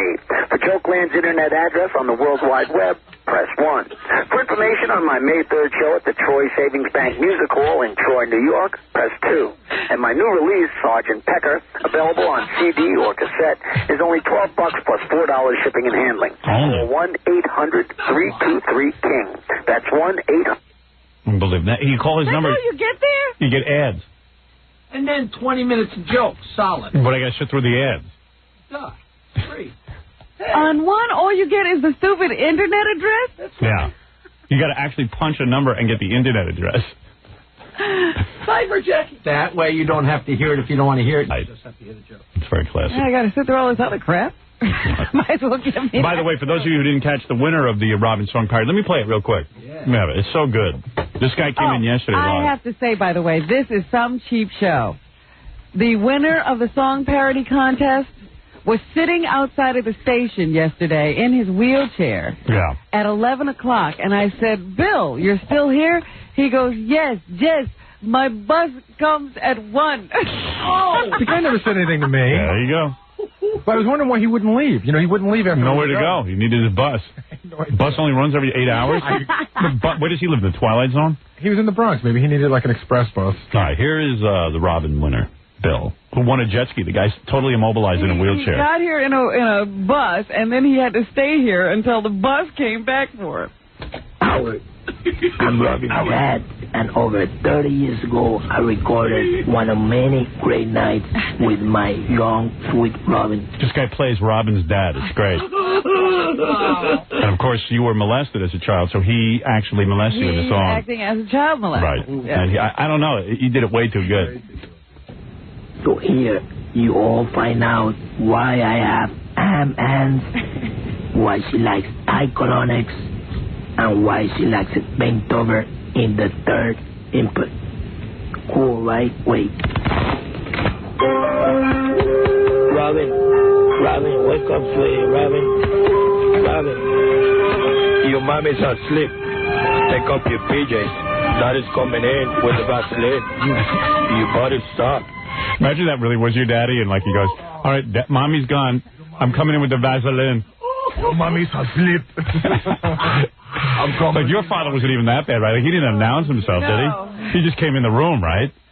I mean, this guy, he's daddy. He's previewing it for selling it. Yeah, that's torture. Your mommy's asleep. Your mommy's asleep. I'm coming in your room. Take off your pinches. With the Vaseline. With the Vaseline. Mama gave that a big hug and a kiss. When we was in the shower, your butt cheeks was warm. You warm, maybe some fever. After touching you, my hands smell like ham. Okay, baby, get in all four. I want to grease you up. I need to grease up your butt and check your temperature. You do have a fever. I'll make it all disappear. Oh, yeah. Daddy loves you. You grew up with big jugs. That's my favorite line. He's predicting what your chest size is going to be when you grow up. I love that. He's comforting you. Such a sick man. That's probably when I won't be able to have you anymore, but I know you're going to grow up with big ones. I'll know you now.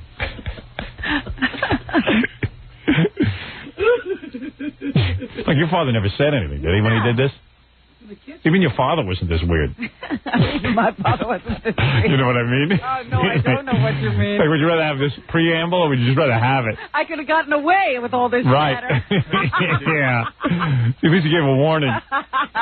Could have crawled out the window while he's knocking at the door. How lucky are we that guy Bill is in a wheelchair? Robin, sweet and cute, 3 input babe. Then and now, unconsciously, reenacts my abuse. Unconsciously really likes my abuse. Not subconsciously. Reenacts my abuse. Oh, I think he says unconsciously really... No, he's unconsciously, I'm reenacting. Oh.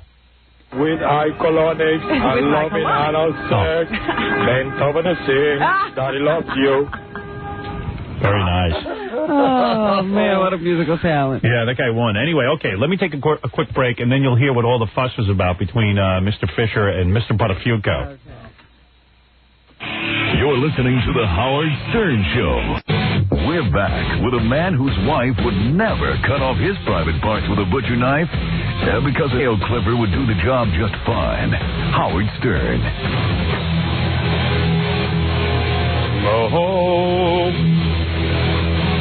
Oh, yeah. You should get your wife a Mother's Day present? Yeah, I'm not into that. I'm very tired. Her present is me. She can sleep with me that day. Oh, wonderful. She gets all my inch. You give her the sausage. I'll give her the full 1-inch sausage.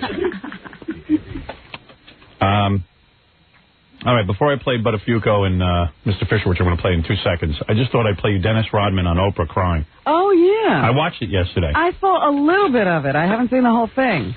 Yeah, Dennis is coming in next week, but all of a sudden he just started crying when we have to ask him about his daughter because evidently he'll burst into tears. Well, I understand that the question wasn't even about his daughter, was it? Oprah just said, hey, who do you, what person... Who do you respect or something like that? I don't respect my kids. Well, you know what it is? Dennis Rodman's dad left him when he was 3. Right. And now the guy's running around wearing his jersey and everything, but, he had no Where is that guy? We ought to interview that guy. Yeah. And Rodman's like, hey, I don't hate the man. What a bad move he made. Dennis was pretty cool. He says, I don't hate the guy or anything. It's just a look. What am I going to have to do with him? I had to be my own father. Right. So why now, when I have money and I have fame, is this guy coming into my life? But he wants to be dad. Yeah, he says, I can't call this guy dad, and I don't want anything to do with him. So in the book, he says, the guy just stopped coming home when he was 3 years old. Yeah, just stopped showing up. That's great. Good job. And then Dennis says he was hanging around, with just women, his mother, his sisters, and everything. He started to think he was a homo. Yeah. Because he had no male role model. Well, that's why he dresses like a woman, I guess. Yeah. Everybody else in the house did. He says, for Christ's sake, I thought I was a homo. And Oprah says, are you a homo? He goes, no, I'm not a homo. He says, but, I've thought about it. And he says, well, every guy's thought about it. Have you thought about it? No, he said every guy but Howard Stern has thought about it. Oh, he didn't say every that's guy. what he said. Really? Yeah. Let me play that for me. I don't have that clip. So anyway, then Oprah says at the end of the show, he just started crying like crazy. I mean, tears were just rolling. Here, I'll play it for you. You ready? Here you go. Who do you respect? I respect Chuck Daly. That's his coach from Detroit. Respect my girlfriend that picks up all my stuff, but I truly respect one individual that...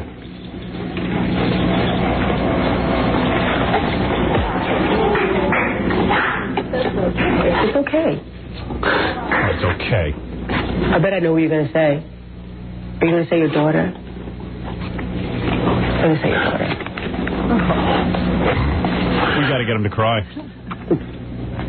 He better cry on our show. You were going to say your daughter. Yeah, I was going to say my little girl. Your little girl.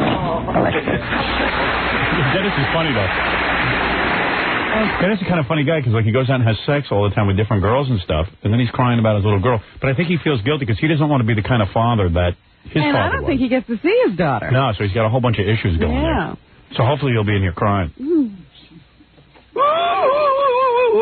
At first I thought he was just stalling because he forgot her name. And then, couldn't remember who she was. Yeah. They showed a picture of her. She's a cute little kid. She is. Yeah. Anyway, okay, here we go.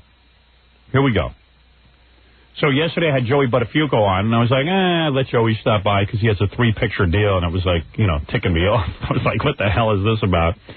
And then Joey, some of the listeners were calling up and slamming Joey because they didn't dig him. And then one guy... He still has a lot of negative feeling out there to contend with. Yeah, and he was being cool about it. He was dealing with it on the radio. He was pretty upfront about it. And then all of a sudden, out of nowhere, he starts, making accusations about Amy Fisher's dad. Yeah, well, he was trying to defend himself because a lot of people still feel he's responsible for that whole Amy Fisher deal. Right. And he was defending himself, and he started lashing out at Amy's father. And I said to him, hey, man, you got no proof of that, and I don't think that's right to say. And I said, listen, I'm sure Mr. Fisher's in a lot of pain. In fact, I was watching David Hinckley's parents. Not David Hinckley. That's the guy from the New York Daily News. No one wants it to do. John Hinckley. Didn't David Hinckley shoot the president? John Hinckley, who shot the president, his parents were on. And they said, we always tried to do right by our son. We thought we were pretty good parents. But we didn't realize he was a schizophrenic. And we turned him out. We just said, get out of here. We were trying some tough love on him because he was acting screwy. And we blew it. We didn't realize that the guy was completely out of his mind. And now we regret every day that we turned him out. We wouldn't have turned him out on the streets. We just didn't know better. We didn't understand schizophrenia. You're always so sympathetic to parents. I noticed this about you. Oh, just lately. So anyway, for whatever reason, they didn't get it. So, I mean, it's easy to say that stuff now. We thought we were good parents. What does that mean? Well, look, I don't know, but all I know is I have no clue whether Mr. Fisher molested anybody. Nobody has any clue about the Hinkleys, what they did, or the Dahmers, what they did. Nobody has any clue. And we have no clue if Joey Butterfugo ever introduced the idea to Amy Fisher to go kill his wife. We just don't know. So in the middle of this, since I don't know any of this, I was glad that Mr. Fisher called up because then Joey and Mr. Fisher started going at it and was kind of entertaining to listen to. And I just, basically listened. So you sat back and enjoyed. Yeah. So here, I'm going to play it for you because it was pretty wild and it made all the news and everything. This is like ear candy when guys are yelling at each other, especially guys who have never confronted one another like this. So A.J. Benza was on the phone with us. I picked up the phone. A.J. claimed that he saw Joey at some bar with a blonde. The Vault and then the House of Blues. Yeah. And then Joey said, hey, look, you got a picture? I wasn't with any blonde, and I wasn't there. Never happened. Yeah. So you don't know what's what. And then Elliot Fischer called in, and he started yelling at Joey, and Joey started yelling at him. So here it is. Since a lot of people missed it, it happened at the end of the show. AJ, that you? Yeah, it's me. This AJ Benza? Yeah. Yeah. What is it? Well. Hey, AJ, hold on a second. Here's the guy who says he's Amy's dad. Hold on, I'll put him on with you. No, come on. Yeah. Hello, you Amy's dad? You better believe it. Good. I never spoke to you before. Glad you called in. What is your name? This Elliot Fischer. ELLIOTFI. Hey, here's Amy's dad. He's on the phone. I'm on the phone. You damn right I'm on the phone. Good, because I don't believe that. I think Joey. I thought you were making an accusation that's a little out of line. I mean, you got to have some proof before you can say something like that, right, Elliot? You better believe it. And if I'm going to get a hold of an attorney, and if there's any way that I could sue that man, Joey. But Elliot, that's what you told me in the car. You're a liar, Joey. What you told me in the car, you'll stick a shotgun up my daughter's and blow her head off. That's what happened, Joey. And you leaned out of the car and you chased me for blocks. And I didn't know what to do. No, you came up laughing. You're a liar, They can't touch you, Mr. Fisher. Let me say something, Joey, though. Seriously. No, let me say something, Joey. Wait a second. Let me say something here. Let me say something, guys. Mr. Fisher has never been accused of something like that. Yes, he has. By who? His own wife. Go home and talk to your wife, you psycho. I should talk to my wife? Go talk to your ex-wife. Psycho? That other psycho. No, let me tell you something, Joey. Can you imagine the garbage that was going on in your house, that your daughter came to my wife and put a bullet in her head? Yeah, you know what happened, Joey? What were you doing to your daughter for 17 years, you sick bastard? You seduced a 16-year-old kid. You're out of your mind. Oh, I'm out of my mind. Joey, I once made a statement you about remember, you. You remember all the times you brought that car into the shop? You could look in somebody's eye, straight in their eye, and lie straight to their face. Joey, you're a convicted felon. Yeah, thank you. Joey, you didn't go to jail to save your wife. They had you 6 ways some Sunday. And you had your daughter 6 ways, You got such brass that you go to a motel room and sign your own name. And they sent it to the FBI for verification, and it came back. Does that make sense to you? And then you told me, get out of it. Wait a second, though. Wait a second. You can't go around, though, saying that a guy had sex with his daughter. If you have no proof of it. But he told me. I would go and why would he tell you that? Worst enemy that I had sex with my daughter. Are you foaming at the mouth yet? Joey, why would Mr. Fisher tell you that? I mean, he was laughing. He was laughing out the window of his car. This is a tragedy. It is a horrible tragedy. Daughter because of this animal. Yeah, your psycho daughter almost killed my wife. Answer that one. And who the hell seduced her? The roses that came to the house with unknown. The beeper 007. You're out of your mind. Oh, yeah, Joey, I'm out of my mind. Everybody. All I want you to do is answer one question. What did you and your wife do to your daughter for 17 years that made her so angry that she came to my house while my wife was working in the backyard and your psycho daughter pulled out a gun and shot my wife point blank in the head? What did you do to your daughter, you sick bastard? You're a liar. That's not she didn't do that? Your daughter didn't do that, you maniac? I'm a maniac. My daughter... Yeah, you don't think Fred Klein and Dennis Dillon told us what you've done? You are. You have... You're out of your mind. Let me tell you something. My daughter in my own home. Everybody knows your position. Everybody. Everybody knows, and all no one.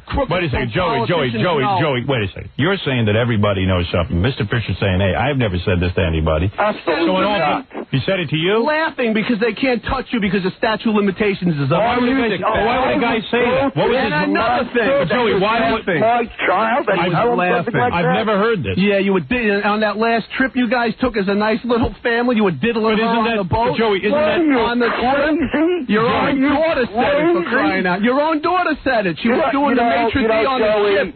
Joey, my daughter never said that. Your daughter was a working hooker since she's 12. She banged the tile man you brought in. What are you? I banged the tile. You know, listen, what does that got to do? But what does that got to do with Mr. Fisher? He told me he was different and he laughed. Well, that's between you two. Sue me, you crazy bastard. I don't give a You damn. call me a crazy bastard? You certainly are. Listen. You're a liar, and you're a sick man. Cheat. And wait a second. His daughter. Wait. Why did you go out of the business? Because Bobby's wife says he gets out. Why did they change the name to International Car Collision from Complete? Because they were losing you were a liability. Mr. Fisher, you're making $17 a day selling yarn on the corner in Freeport. Don't talk to me about this. I do $3 million a year. Yeah, Joey, you were nothing, Joey. You're a They got you in drug rehab. They got you in alcohol rehab. You make crazy accusations. You have nothing to back them up, and you went to prison. Let me tell you something. Your daughter's still in prison, and we're going to keep her there for the rest of her life. I wouldn't spend 1 minute in prison. They had you. You hide behind a heart ailment like the old Italians. I got a bad heart. Yeah, you got a bad heart. Wait a second. Hold on. Wait a second. Listen. Mr. Fisher. Joey, hold it a second. Give Mr. Fisher a second. I've been told that he has certain connections to a lot of political people in Nassau County, certain judges, made his daughter available to certain people. I have names. I have judges' names. You name those names. Joey, those are outrageous. Wait a second. Those are outrageous. Connections. You'd be in jail. Those are outrageous. You would be in jail. You can't make outrageous accusations. It's what he told me. But he told me. Howard. Geraldo's head is exploding right now from you two. Listen to me. This is a horrible tragedy. Amy Fisher's in jail. Your wife got a bullet in her head. For the rest of her life. That is correct. She doesn't have it in her head. She has it in the neck. Well, what difference does that Whatever. My wife was shot point blank in the side of the head by your daughter. Yeah, she Joey, put a gun. And then when Mary Jo was laying down on the ground in the front... You could do this to me, baby. It was you, You're out of your mind. You took a kid that was sheltered. You're out of sheltered? You turned her into a hooker, you sick bastard. I'm out of my mind. That's the only thing you can say. You cannot defend yourself because you're a liar. You cannot come up with concrete proof. You went to jail because you did the scene and you did the act. And now you're telling me you did it for Mary Jo. It would have been better for you, Joey, to go on trial and prove your innocence. Please. But you didn't have the guts to do it. You hid behind your wife. I hear you crazy. Hey, guys, I hear A.J. Benz is typing. I know how the system works. After 4 years going through this system, I know What was that, A.J.? Why did Mr. Fisher take a gun out and settle the thing like a man? Kill Joey at a spot if he's so pissed off. Now, A.J., you're against... Because I'm not a murderer. Why don't... Wait a second, A.J. A.J., wait a second. You're a child. Wait a second, A.J., wait a second. You're out of line saying that. You're saying Mr. Fisher should go take a gun and shoot people? Listen what I'm saying. I'm saying there's so much hatred between these two guys, and they're not going to settle it in the court of law. I mean, I know Dominic Barber wishes they would, but these guys need to duke it out in person. Get it over with already. Elliot versus Joey. Come on. Mr. Fisher's an old man. I don't fight it. That's ridiculous. That's ridiculous. Mr. Fisher, what went on in that house that your daughter picked up a gun and tried to murder my wife? I have no idea. Your daughter was stalking your daughter. Say that hey, Joey, your daughter stalked my wife for 9 months. Joey, told her. You stalked and seduced my daughter You're for 8 psycho, months. Man. You're out of your mind. You're a liar, and I'm not a psycho. I wouldn't go to jail. I was tried and convicted in the press. You think I'm going to go on trial in Nassau County? I hate you, Joey. That's a but I would thing. never kill another human being that is not an option. Look what you did to your daughter, your one and only princess. You turned her into a murderer. Mr. Fisher seems like a pretty reasonable guy. He's not a reasonable guy. No, you got to see him on the street driving his car. He's at a stoplight talking to himself as if somebody's sitting next to him. He's got hand movements going. He's waiting for an answer. We're sitting there watching him. I got news for you. He talks to himself in his car. He's a nut. I got news for you, Mr. Fisher. I'm a nut. You're a nut. What, AJ? Your wife thinks you're a nut too. Eric Nyberg thinks you're a nut too. I heard all the things he said about you too. Oh, really? Yeah. Eric Nyberg thinks I'm a nut. Another loser. Another Johnny Cochran wannabe. Joey. Another you should be elevated to sainthood. Who? Now, you guys knew each other. You should be elevated to sainthood. You used to like each other? I used to like him. He liked me. I met this man 4 times in my life. Well, let me take a break, and we'll come back, and we'll continue. It's pretty good. These guys are really going at it. The decibel level is rising. Yeah, it hit 100 way back in the first minute. We'll be back right after these words. I'll play the rest. You're listening to The Howard Stern Show. 90 Eagles toll-free line, 1-800-54-STERN. It's The Howard Stern Show. Here's Howard. Let's get back to more yelling and screaming, and then I'm going to get James Brown on the phone. We can ask him about what happened, with his wife and stuff. Yeah. He's promoting something. Hey, Jackie. 78 minutes of filthy jokes on CD or cassette on the hysterical Sergeant Pecker. Only $12 plus $4 shipping and handling. Incredible special. Buy two, get one free. Call 1-800-323-KING.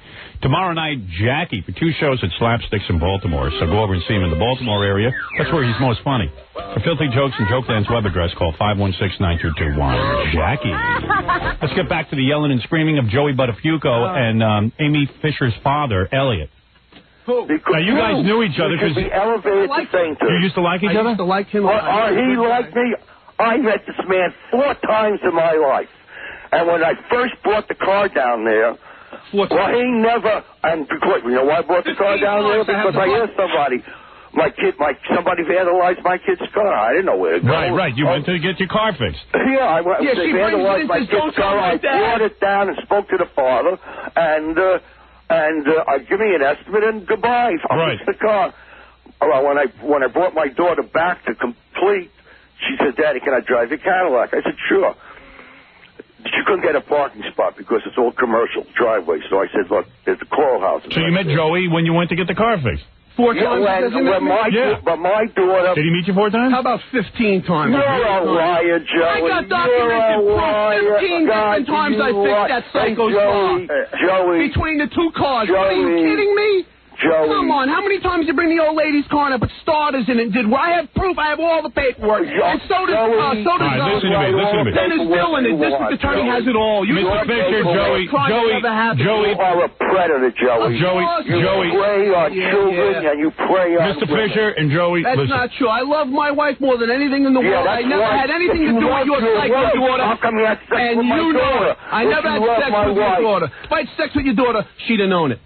Really? Oh, really? Yeah. But she remembers you having sex with her on that last cruise you took the family on. Rose, your wife hates your guts, you lying bastard. My wife does not hate my guts. She certainly you know nothing about my relationship between me and my another wife. Witch. No, wait a second. Hold on. I see my wife. She looks like me in a dress. Wait a second. Hold on. You don't have to accuse her of looking like you in a dress.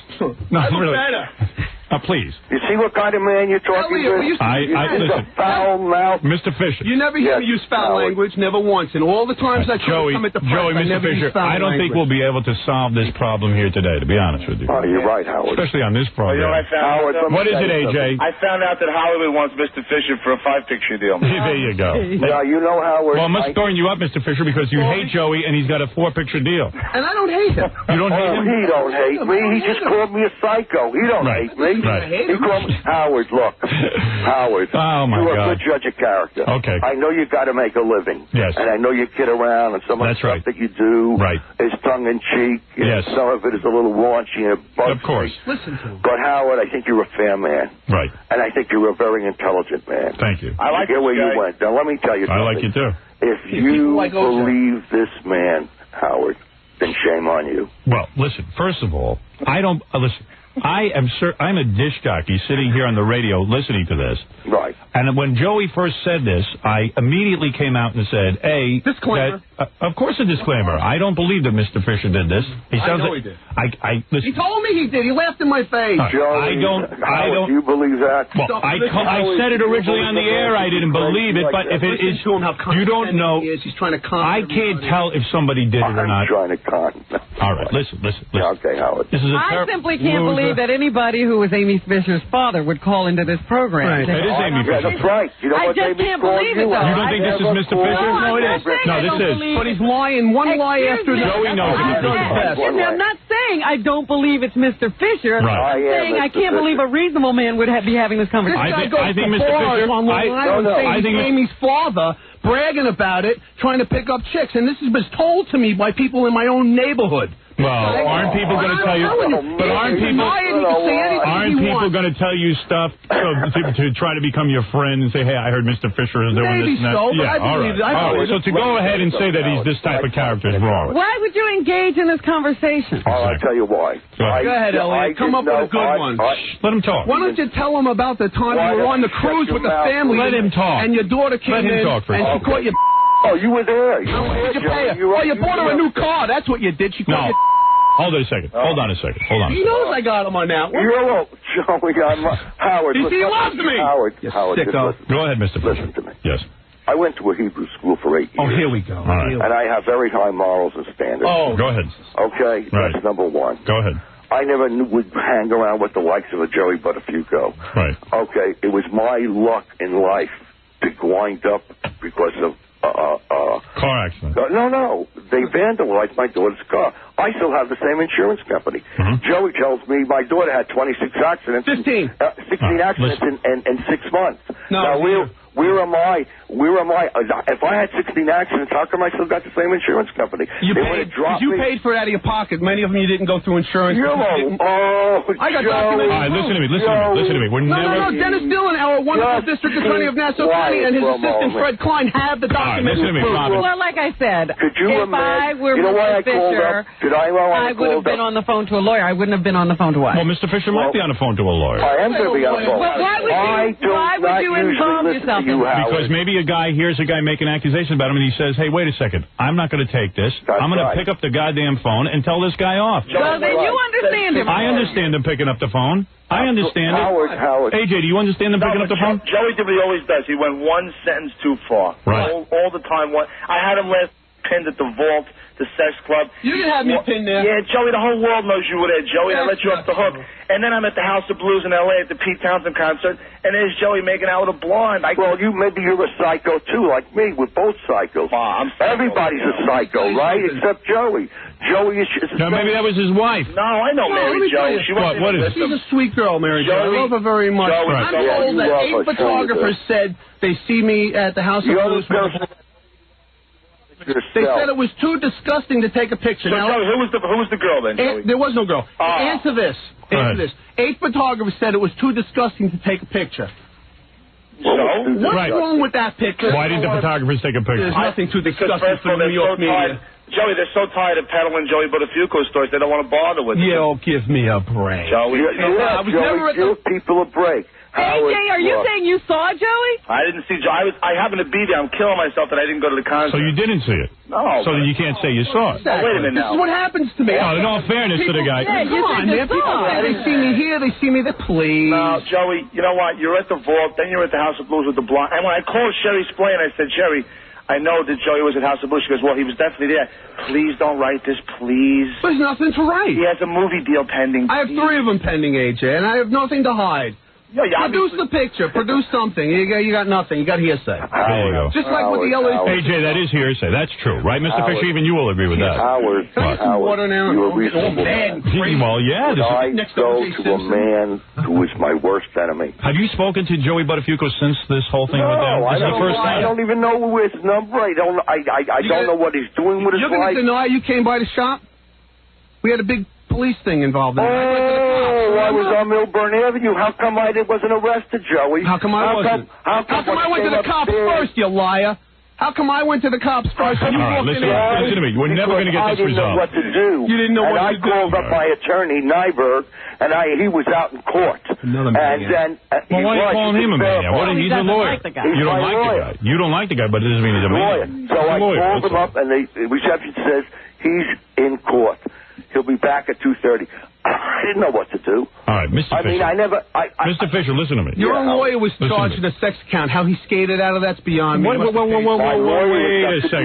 You're making accusations. It's all documented in the press. Some woman named Jackie Tavares. All right, but listen to me. That's between you and Nyberg and Mr. Fisher. I got nothing between any of these men. Okay, listen to me. Listen to me. All my life. I want to the way he talks. He makes accusations. I see. I'm a maniac, but he likes me. Right. I used to like you. You're a regular guy. All right, listen to me. You're a reasonable person. Joey, you're obviously upset. Well, it's how why not? His daughter left my wife. I'm trying to end this. Joey's accusing me of molesting my daughter, and he's upset. Right. Well, you told me that you abused Amy. What can I say? That is a very heavy accusation. In all fairness, let me resolve this for now. In all fairness to Mr. Fisher, I want to explain to the audience that is Joey Butterfugo's accusation, and not that of the K-Rock. No, there's no. I think that there is no proof to this except that your word against his. Joey. And I think. Well, you haven't seen any. It's hearsay. Then they call that hearsay. He told me that. Now he's denying it. Let him deny it. You know, there's some things called common sense and deduction. And Howard, I think you're very good at deduction, and I think you have a lot of common sense. Thank you. I don't listen to you that often. The reason I picked up the phone is one of my friends called, and you turned on Howard Stern. When I heard this, Butterfugo, it was like a red flag. I hear you. I was so upset. And I know for all your clowning around, okay, that underneath it, I mean, you know. I'm a decent guy. You're a decent and I feel very bad about this situation. And feel the worst I feel for is Mary Jo, who is sitting with a bullet. I am also feel very bad for this Fisher. My daughter was a victim of Joey. You're out of your mind. Your daughter left my beautiful wife for dead. My children were coming home from school and found their mother. AJ, she was dead. I got to hang up on you because Mary Jo's on the line. Dead. Your daughter Amy left my wife dead. Let me finish because he goes on screaming. All right, let me just put Mary Jo in there. Mary Jo, Mr. Fisher, you there? Howard? Yes. Good morning. Hi, Mary Jo. Hi, Mary Jo. Hi, sweetheart. Hi, babe. Is AJ off the phone? Yes. Get that stupid idiot off the phone. All right. Now, I'm going to say something. I've been listening to this crap for half an hour now. All right. Good morning, Joey. Hopefully you and the rest of everyone else. Very much. Hi, baby. I'm really sorry this has turned into this. I know. I can't believe it. Mr. Fisher is on the other line. I would like to ask him why his daughter tried to murder me. Tell me that, Mr. Fisher, let me please. tell you. Can I tell you something? Please tell me. Go ask your husband. Your husband seduced my daughter. I remember when I got a radio. Well, let me just say something here. Mr. Fisher. My daughter to his home, Mr. and Fisher. he raped her in my house. Now, Mr. Fisher, hold on a second. Let me say something. Howard, I want to talk to Howard. Go ahead. Howard? Yes. I want you to hear me. All right, go ahead. If the worst thing, now this is just my opinion. Go ahead. The worst thing that Joey did was have sex with a prostitute. Okay. She was not a prostitute. What the hell does that have to do with somebody? In other words, you're saying, listen, no matter what it was, why was she sort of brainwashed? Even if she was brainwashed by Joey. How did she turn into a murderer? How did she turn into a murderer? Now, I don't know. She's not a murderer. No. You're still alive, don't you? I didn't die. That's the only reason she's not a murderer, because I didn't die. She tried to kill me. Uh-huh. Well, let me tell you something. My heart goes out to you, Mrs. Butterfugo. I really does. I do not like violence in any way. I don't. And I'm very sorry. But Mary Jo, I don't know that Mr. Fisher knows. I don't know that Mr. Fisher knows why. You think Joey is that capable of brainwashing? Believe me, how about the drug charges? 25 years. I know him. How about your house in Baldwin? How about all the drug rehabs? How come he was on drugs all the time? My husband had a coke problem. Oh, well, I'm telling you. 10 years ago. Well, Mr. Fisher, though, the point is that Amy, there's obviously character flaw. I have a 16-year-old Mr. Fisher, and he doesn't walk around sleeping with girls and walking around paying other people. Mr. Fisher, Mr. Fisher, there's obviously a character flaw with your daughter that she would actually be able to pull the trigger with somebody. That's a different issue. Yeah, it amazes me too, Mr. Fisher. I have a best friend who is a police officer, and he said to me, I have never pulled a gun on anybody in my life. I pray to God I never have. Well, Mrs. Do you know what kind of nerve and what kind of psycho you have to pull a gun on somebody when you haven't done anything? When you get a girl that's 16 and 17 years old, and she meets a man 20 years older than her. Oh, yeah, Joey, you're wonderful, hon. Isn't it amazing, Joey, what kind of power you have over this person? Joey What is she, a marshmallow, Let me tell you something. I made a mistake. Yeah, you should have had your wife have an abortion. The mistake that I made when my daughter pulled that car into the parking lot. Yes, it was, Mr. Fisher. Let me finish. And when I came in to see Joey and my daughter walked around the corner, Joey says, wow, look at that little piece of... And I said, that's a lie. You're a liar, Joey. And I said, that's my daughter. And you're going straight to hell. Listen. I'm going straight to hell. Yes, sir, you are. See what you're dealing with, Howard? You're a I'm a monster. psycho. I could go Listen to me. This is a terrible tragedy. He ran you out of your neighborhood. You are a monster. You know who's the prime mover of this tragedy? Yeah, your daughter Amy. Joey. Well, he knew she was 16 years old. Mary Jo. He knew it. 16-year-old. Listen to me. Right, she's on the money, man. Listen to me. Howard, let me you're saying, Mr. Fisher's blowing you by telling you you're a reasonable man. No, I am a reasonable man. How do you equate sex with murder? No. It doesn't make As I just explained. Sex that did it. As I just explained, Mary Jo. Joey's control over a teenager. He's going out, taking her out to fancy I don't believe, Mr. Fisher, I don't believe that nobody has control a teenager. Thank you. Yeah, and certain 16-year-olds wind up having lots of problems, and some 16-year-olds don't. Right. There's a reason for it. There's a reason for it. There are 16-year-olds looking for problems, and there are 16-year-olds being kids and having. But I don't know that Mr. Fisher. I don't know that Mr. Fisher is the reason for the problem. I don't know how she got that way. Right. The family has to do with the reason. Howard, you have 3 children. I have 2 children. It's all in the family. My kids just shot someone last night, so I know what's going on there. All right, but Howard, let me tell you something, Howard. Listen to me, guys. Accuses me that I'm going to go up. I mean, it's outrageous. And listen, guys, I'm going to come up to a guy that can do me no good in life. And tell him only bring me sorrow. Right. Mary Jo, Mr. Fisher, Joey, there's no way we'll resolve this today. You know that. Oh, you're right. All right. I get the last word as the victim of the Can I just say one thing? Yeah, but my daughter's Can I just say one thing? Too. I am. The victim's a whore, and she's doing everybody an Who got her into the escort, Joey? No, wait a second. Hold it. Why don't we do this? She's up there strapping on the big one, having a good time. Joey, Joey, please. At least you know where she is. Joey, please. Don't lower yourself to his standard. Please. He's lowering myself to my standard. Listen to me. The guy sells string for $17 a day, and all this starts from there. All right, listen to me. I'm cool. Can't resolve this. I'm glad Mr. Fisher called it, because when you make an accusation like that, the guy should be able to respond. Still hasn't answered my question. All right. Why don't you do the final question, and then we'll end this. It'll never be over, Howard. All right, but okay. But for today. I want to know why almost 4 years ago on a beautiful day while I'm in my backyard painting, your daughter came to my house with a loaded gun in her pocket and tried to murder me. I have no idea. Yeah. What is wrong with her, Mr. Fisher? Have you gotten her psychiatric help? You don't get psychiatric help when you can get her. Try and get her psychiatric help. Why didn't you try? If my 17. I want to tell you something. Look, Mrs. Butterfugo, I have nothing against you. I never met you. You never met me. But my heart does go out to you. But you, as a mother with 2 children, should have your heart going out to a teenager, even that she got mixed up. You're a mother. You should have some compassion. I am a mother, and if this was my daughter, I would be heartsick, and I would be trying desperately to get her help. Well, what do you think I'm doing? What do you think I'm sitting on my thumbs? I don't think. I want to tell you something. Joey has made some terrible accusations that I molested my daughter. They're not accusations, Mr. Fisher. Oh, really? Do you have proof? Fisher, please. Do you have proof? Do you have tape? You believe it? And Joey told you. You have proof. Joey told you. Joey, except a lot of hearsay. She said this and. Oh, but wait a second. All right, listen to me.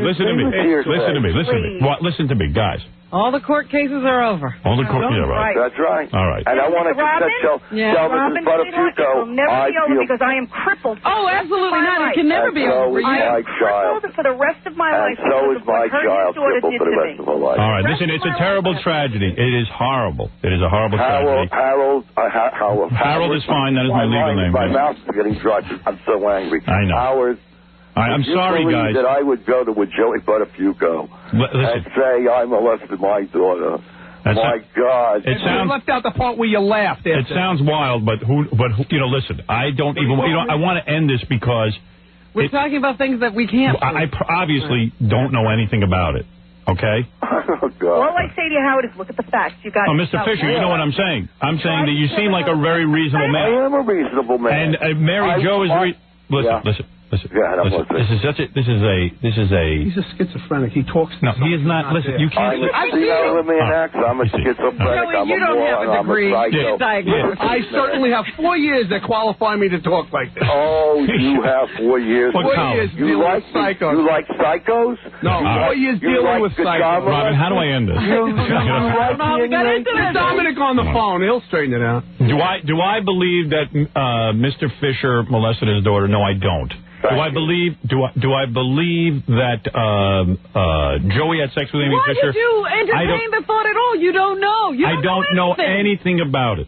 I am a guy who does a dopey radio show. Let's talk facts, Howard. Right. I've got a bullet in my neck. Yes, and I've that is the only fact. To do with that is the only fact that I know is that Mary Jo was a hooker. What are you talking about? My daughter was not a hooker. They have her on tape. She got involved. Excuse me. She got involved with your husband. Oh. She got involved with your husband. Merry-go-round. I told her. That's what she told you. All right, obviously we're not going to settle this. Robin, help me. Look, Howard, obviously, I'm not trying to settle it. I hear never called you. I never spoke out. Mr. Fisher, I'm glad you spoke out. Joey, Mary Jo. Go get our passports. We're going I am furious. Go get our passports. Let's get out of there. Listen. Go home, get the freaking passports, and let's get the hell out of this country. Where would you go? She's going to Cannes. Oh, that's right. We're going to France. All right. Just go get the passports, Joey. Screw Mr. Fisher. You know, No, I'll get another 6 months if I do that. Listen to the way he talks. He's not a minor. Listen to the way these two people talk. All right. Listen, Mr. Fisher. Mr. Fisher.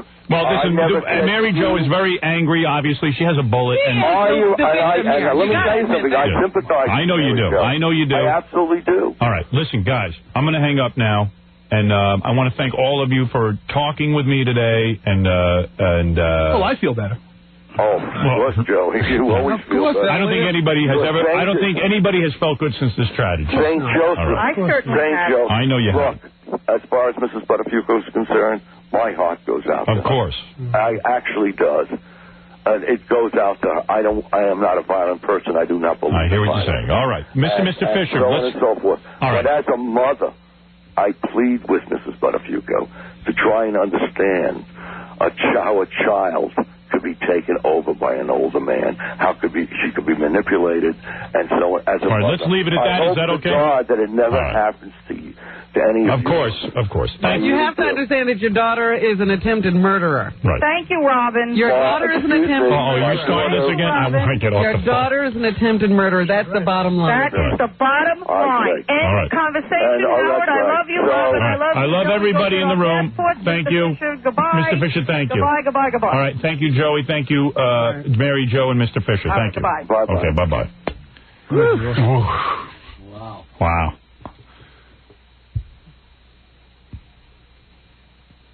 Well, there's Joey full of accusations. Anyone who's mentioned he was accusing. Eric Nyberg is accusing. Everybody's done something. Everyone's done something. There's not an innocent soul left. And again, there's not a grain of proof in any of that, and there's not a... This is not a court of law. Right. This show is not a court of law, and whether Mr. Fisher molested his daughter or not, I have no clue. Neither do any of us. And, Well, Robin said nobody's innocent, but somebody is innocent. Joey says he's 100% innocent. That's what came out of that. All right. Anyway, I got to take a break. It exhausted me listening to it. I was so tired yesterday after the show. Yeah, me too. Yeah, I went home. I went to bed at 5 o'clock and didn't wake up till 5 o'clock in the morning. Did you get any feedback on the show? I had like... No, I went right to bed, so I don't know what 10 heard. people said to me, I couldn't believe that guy was sitting in the studio and Howard polled you guys individually like jurors and asked you to believe it. Not one person believed him, and it rolled right off them. Well, actually, Ivan Reitman called me and says, hey, I was just in my car because they get a 3-hour delay. He called me up and he goes, hey, I was just listening to Joey Butterfugo. It was fantastic. I go, yeah. I said, can you believe when Mr. Fisher called in? And he goes, Mr. Fisher called in? I go, yeah. He goes, oh, I was just listening to the listeners attacking him. I go, no. Go turn your radio back on. Get that back on. Yeah, I said, no, he'll really be floored. He goes, what do you mean? I go, well, Amy Fisher's dad called in, Mary Jo. He goes, oh, I got to go. I'll go listen. People told me they were in their cars. They almost lost control of their cars. I know a guy lost control. Fred Norris. You know, it really took them by surprise, and they couldn't keep their eyes on the road. They were looking at their radios in disbelief. Yeah, it's pretty wild. Anyway, okay, so we're going to take a break. We'll be back right after these words. You're listening to The Howard Stern Show. return to the Howard Stern Show.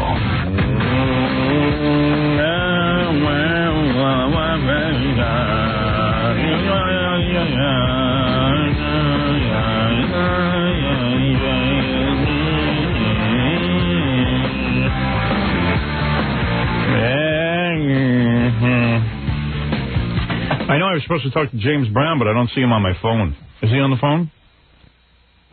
His guy called me like 5 minutes ago and said, okay, I'm going to call him and get right back to you. We'll put him on the phone. And? Haven't heard since. That was like 10 minutes ago. He might be on CPT. Right, Robin? No. You don't think? There is no such thing. Oh, all right. Anyway, good morning. What time is it? Oh, I see. It's 7 minutes to the top of the hour. See? Is it? Yeah.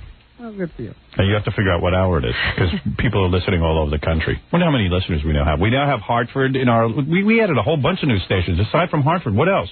We had Fresno, Reno. You know we have 400 million listeners now? 400 million? Yeah, they just did a computation. There's not that many in the United States. Yeah. Grand Rapids? Evidently, we reach into Canada now. So we grabbed a few million off of there. Grand Rapids added another 10 million. Yeah. Oh, I see. Yeah. Grand Rapids, big. Do we have Pittsburgh? Yep. Oh, we do? Yeah, we're not in Pittsburgh? We've been in Pittsburgh for like 6 months. Oh, my God. Fantastic. We're already number one there, I hear. We're like, we're on in most of Texas. We're on in Dallas. Is that the station? The station in Pittsburgh is the one that's like on the outskirts of Pittsburgh. It's like not directly in Pittsburgh. See, you hear these things. They don't. When I call them, they just say, "Hey, we're in Pittsburgh." I heard they increased their signal or something, and now we're like booming into Pittsburgh. I know they can hear us in Pittsburgh. They can? Yeah. Who told you that? I have friends in Pittsburgh. Oh, yeah? You're right. That Pittsburgh is the city where they did a big. They did a whole big transmission thing, a transmitter thing. Yeah, built up that antenna. They called Lee Miles. They did transmission on him. We even got a different frequency. Oh, did we? Yeah. Cool. What's the frequency, Gary? I have to go look. Come on, you expect to remember 30 of them? Yeah, we're on in most of Texas. For some reason, Texas is big with us. Oh, we don't have Houston. Not yet. We don't have Houston. Houston, come in, please. That's big. Yeah, I know. Houston. We have Without Houston. El Paso, Austin, and Dallas, and if we get Houston, we'll cover most of the state. Yeah. Come on. We're on in Rochester, and there, our antenna actually, was cooking somebody's chicken or something. Well, it was, somebody's cow was upset. Yeah. Some family was getting our signal on their toaster, on anything electrical, and they're like, and they're not even fans. But they were also saying the cow was disturbed. Right. That's what it is. Oh, here's all the stations. Let's see. Wow, we got a lot of stations. Albany, Austin, Baltimore, Boston, Chicago. The last I counted on that list is 31 stations. 31? Yeah. Yeah, I knew it had to be more. Gary kept telling us 27. Gary keeps saying 27. That doesn't have Lancaster on there. We're on in Lancaster? No, we're not on Lancaster. Okay. Get out. I'm sorry. No, we're not on the Lancaster. You don't know where. And there may be one or two on there that don't belong on there. Right. Oh, I see. All right. Get out, son. Oh, no, this is an updated list. No, there's 30-something stations here. I don't know. Want to read them all? No. Just the states. I mean, the cities. Okay. Albany, Austin, Baltimore, Boston, Chicago, Cleveland, Dallas, El Paso, Fresno, Grand Rapids, Hartford, Las Vegas, Los Angeles, Miami, Myrtle Beach, New Orleans, New York, Norfolk, Orlando, Phoenix, Pittsburgh, Philadelphia, Reno, Richmond, Rochester, San Diego, San Jose, Washington, and York. Huh. There you go. And that's 50 stations, so 50. Whatever. Who cares? Whatever it is, we're on. Well, since James Brown has disappeared, do you want to do a trivia contest, give away boxing tickets? Do you think we should report it? What, that he's missing? I think he's missing a lot, Robin.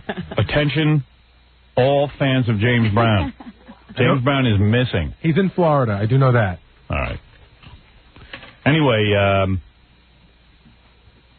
yeah, okay, I'll do the giveaway. Sure. What Why are not? you giving away? We got something cool. You can actually go to go to Madison Square Garden and see the fight Friday night. Oh, yeah. Holyfield versus Bobby Chaz and dinner for two. Ooh, did those teeth just get in the way? I know. Dinner for two at a restaurant in Manhattan, limo service to the fight. Stuck. Yeah. Home and after the event, an HBO jacket and a pair of boxing gloves. Did your lip get stuck on your tooth? Yeah, that's what happened. Yeah. Hey, by the way, I don't want to get you guys excited, because it wasn't working out too good, but I was practicing my trumpet last night. Oh, yeah? Yeah. We'll bring it in already. No, I got to get a bigger mouthpiece. Did you get your lips around I got to get a tuba mouthpiece. Really? From the other end. No, it's a small mouthpiece. I used to always play a bigger one anyway. Couldn't we see him trying? Yeah. Dice does a bit in his new special that's going to air on HBO about tuba, like who invented the tuba, and like why? What parent? He says, talk about parent abuse. Who would allow their kid to take the tuba? It's a dumb instrument. Even the best, let's say the kid turns out to be a virtuoso on tuba. Nobody has written anything for the tuba. You'll never get a solo. You'll sit in the back of some room. Oh, there's my kid. He's on the tuba. That's why I quit playing. I told you, when my music teacher said my lips were too big, I had to quit the trumpet and take up the tuba. I wasn't playing the tuba. I mean, like, where's that going to get you? You know what they really meant for Gary. Gary couldn't play. Right. And I mean, and let's say you are great. You know what I mean? Let's say you're terrific, not like Gary. And you're terrific at this thing. I mean, what is the most amount of money you could be being the world's greatest tuba player? I don't know. And it's so uncool. Minimum wage, maybe. Yeah, you can't get chicks. Have you ever seen anybody that plays that's like under 300 pounds? Because everybody in the school band I don't know. Like a fat it's guy. always like the fat kid that gets to play the tuba. Because he's the only one who can carry it. Yeah, And not only that, they sit at the football games and they get stuff thrown at them because people try and throw oranges and stuff down the tuba. All right, let's do a trivia thing. Okay, I gave you a couple of choices here. Do you want me to just hand you one, or? I checked them off for you. Why don't you ask the question? Okay. And then I can play, too. All right, so here's the deal. We have a trivia contest going now, and the people on the phone answer, and then they ask us a question? They have to stump us. Okay. So if you get the question right, then you got to stump us, and then you get to go get the whole thing. A limo is included in that? That's a limo, and it's dinner at a restaurant. You go to Madison Square Garden. All right. So it's on HBO. All right, so it's 2 hurdles you got to get past. Hey, now. Go ahead. Okay, you want me to ask you the question first? You ready? Please. Who was the first woman to anchor a TV network evening newscast? Okay. Jessica Savage. That is incorrect. It is? Yes. All right, so let's go. Well, Barbara Walters. Barbara Walters. That's right. What about, it's Jessica Savage. No, Barbara Walters did the evening news. She did? Jessica did those news breaks and the weekend news. Yeah, that's right. And she got $1 million. Actually, she got $500,000 for anchoring the news and $500,000 for 4 specials. Yeah. I know all kinds of dumb stuff. All right, ask another one. Okay. This is history. All right. What was the number of John F. Kennedy's PT boat? PT 109. All right, go ahead. Think of Louis Square. No, I'm just waiting for one that we can't get, and then we'll give it to the audience. Because if we can get it, it's too easy. What are the names of the 3 Cartwright sons on Bonanza? Ben, Joe, and Hoff. Wait a second. Don't answer. Adam, Yeah. Joe, and Hoff. No. Yeah, right. Ben was the father. Right, Adam. Don't answer so quick. I'm sorry. You're blurting it out. That's right. All right, go ahead. Okay. See. Go ahead. Let's see what else we got here. What was the code name for the development of the A-bomb? Oh, I know that. Manhattan Project. yeah. Well, there's 5 of you playing. Yeah. Of course, somebody's got to get it. All right, let's see if you I can ran out stop of me with one. questions. Don't answer, Robin. All right. All right, here we go. Ask me one.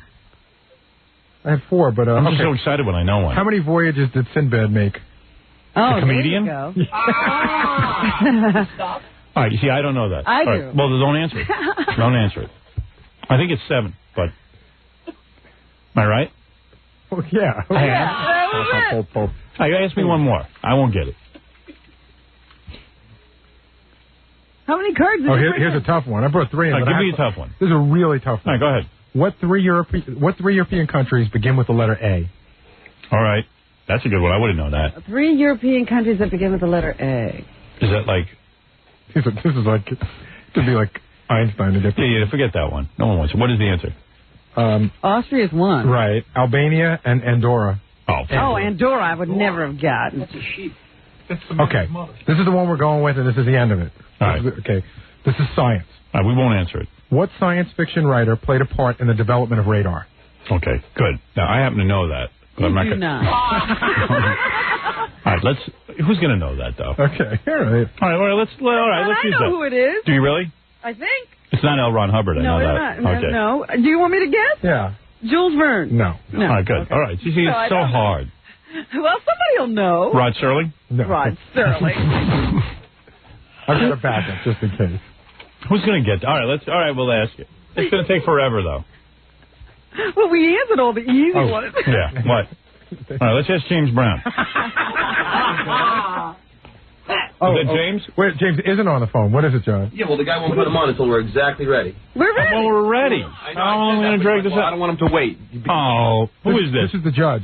Judge. Hello, Your Honor. How you doing, sir? How are you? All right. Are you ready? What do you mean this is the judge? The judge? The guy who Judge puts the Bradley cape? with James Brown. The guy who puts the cape on James? All I know is this guy's a judge. And you have to call him This is judge. Reverend Sharpton. Are you a real judge? Yes, I am. Really? Right. Is this Mr. Stern? Yeah, where are you a judge? In South Carolina. No kidding. Mm-hmm. I was on your show with Reverend Sharpton and Mr. Brown in New York last time. Yeah, I remember. We had a good time. Didn't know you were a judge, though. You want me to patch you in Mr. Brown now? Yeah, how is James doing? He's doing fine. He is? Yeah. I mean, you know, the tragedy of his wife. Yeah, he's getting over it. You know. Can I ask him about it, or is he going to freak out? No, he's not going to. He talked to you about He can deal with it? Mm-hmm. Is he dating yet? You're going to have to ask him. All right, go ahead. Put him to. Okay, hold on. He already got a stable of broads. Not no. Yeah, right. Hold on to that whole trivia thing. Okay. All right, we'll get to that and maybe Put some tomorrow. more cards. I will. Get more cards. We're not going to do that question. James. Where's he patching him? God only knows what's going on over there. He's got a judge. James gets How does the judge travel all over with James Brown? Well, if James gets into legal trouble, they can just adjudicate right there. Hello. James. Hello. What's happening? My man. What's going on? Yow. You don't sound good. That sounds very good, Al. No, you don't. Sound good. James does not sound good. He sounds bummed out. Are you just waking up, James? Yes. James, you sound like Mom's Mabley. Oh, I thought you were going to pick me, too. James, how are you feeling? I know I haven't spoken to you since the tragic death of your wife. Are you doing okay? Well, I'm doing pretty good now. It took me for a loop and still taking for a loop. Right. You guys were close. Yeah, I couldn't understand it, you know. Right. I'm just too young, beautiful person, just wanted to enhance their love and by doing those things that she didn't have to do for me. Because I was very satisfied with what she was. Right. As far as what she looked and everything, she's just beautiful young lady and knew everything about the business, very high spirits today, you know. Yeah, I understand. And, but that love, that proves that you have to fight for what you want. That's right. Now, what about your situation? Are you seeing any ladies, or are you going to lay low for a while? You're going to start dating because you got... I've seen someone I knew a long time Oh, ago. you are. Yeah. You're already dating. Oh, let me tell you something. That's what I was going to advise you to do. Well, they do say get back on the horse, right? You're not I was crazy at first. I couldn't see nothing. Right. How long did you wait before you actually started dating? Everybody talking to me. It's nice trying to get things straight, you know. Well, right. Did you wait? It's for me to kind of... I mean, I'm really not... You know, the quick side not even think about that. It's better for me. I see. It's a real rough situation. It's something that I sweated and tore with. I don't know. So... I just want somebody to pray for me. I appreciate that. You know? Well, I pray for you. You know that. I appreciate it. I felt bad and everything, but I've often said if my wife died, I would wait a month. Funeral. No. No, it depends on the circumstance. Oh, you. Well... Because I would. I hope it'll happen to you. No, I hope it never happens. But I'm saying I'm wondering when I would start dating again. Is what I'm saying. But would you advise people not to have this cosmetic surgery just to please a man, James? Yes. Well, I would never advise him about doing any cutting on himself. I mean, that's one thing I was dead set against, and I begged my wife not to do it. I see. Well, Howard's always trying to get his wife to do it. I try to get all women to do it. Hey, don't bring that up to James. Come on, man. Well, that's one of the things that... you coming to the show, Howard? Yes. Matter of fact, James... That's what I'm talking about. Yeah, I know. I understand. All right. Yeah, he wants to talk something else. I was talking about something that's going to make us get there. All right, listen to me, James. You're back on the road now. You're back doing these working. shows. That must be good for you. That's good to get back on the road, right? It's probably the best thing I know. I stay busy. And that's one of the things that makes you feel good because that's what people know James Brown for. Right. They love to see you entertain. They love when you entertain. You are the godfather of soul. Everyone knows And it. you're still dancing and doing all the moves. Oh, of course. What, are you kidding me? Well, one of the things I really like about the whole set is the fact that the fans have been great. The fans have been glad to see me back. And James, let me plug the show here. Saturday night. Yeah, where is it? You can see the legendary James Brown. One of a kind. All these young punks are ripping him off left and right. Right? Am I right, James? Well... Yes, of course. Don't you think that's more of a tribute, James? No, all these young punks, they try to do the moves, the same dance steps. But we know who started it all, don't we? Well, thank you very much, Howard. Of course. You always were very, very good and very nice when it comes to me. I appreciate you. Well, you're the godfather. Do you consider it an honor that all these people have... No, he does not. He doesn't like it one bit. Oh, James Brown. Oh, I like it, Howard. Saturday night, James Brown is going to be at Delray Beach Stadium in Delray Beach, Florida. The whole orchestra. The whole James Brown experience. Right?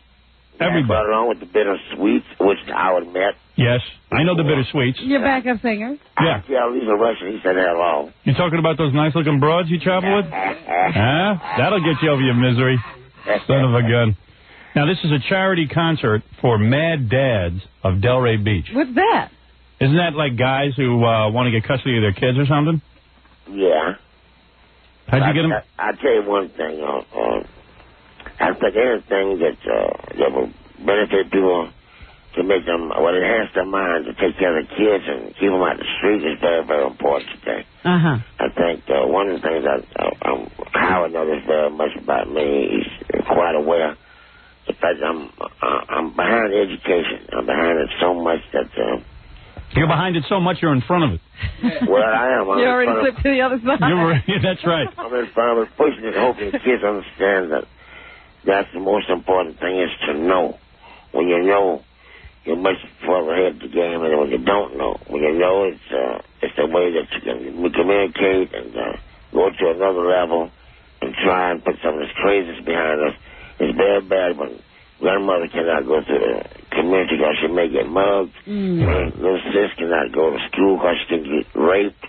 You're trying to improve life is what you say. That's right. And those fellow can't stand out in front of the door because it could be a victim of a drive-by shooting.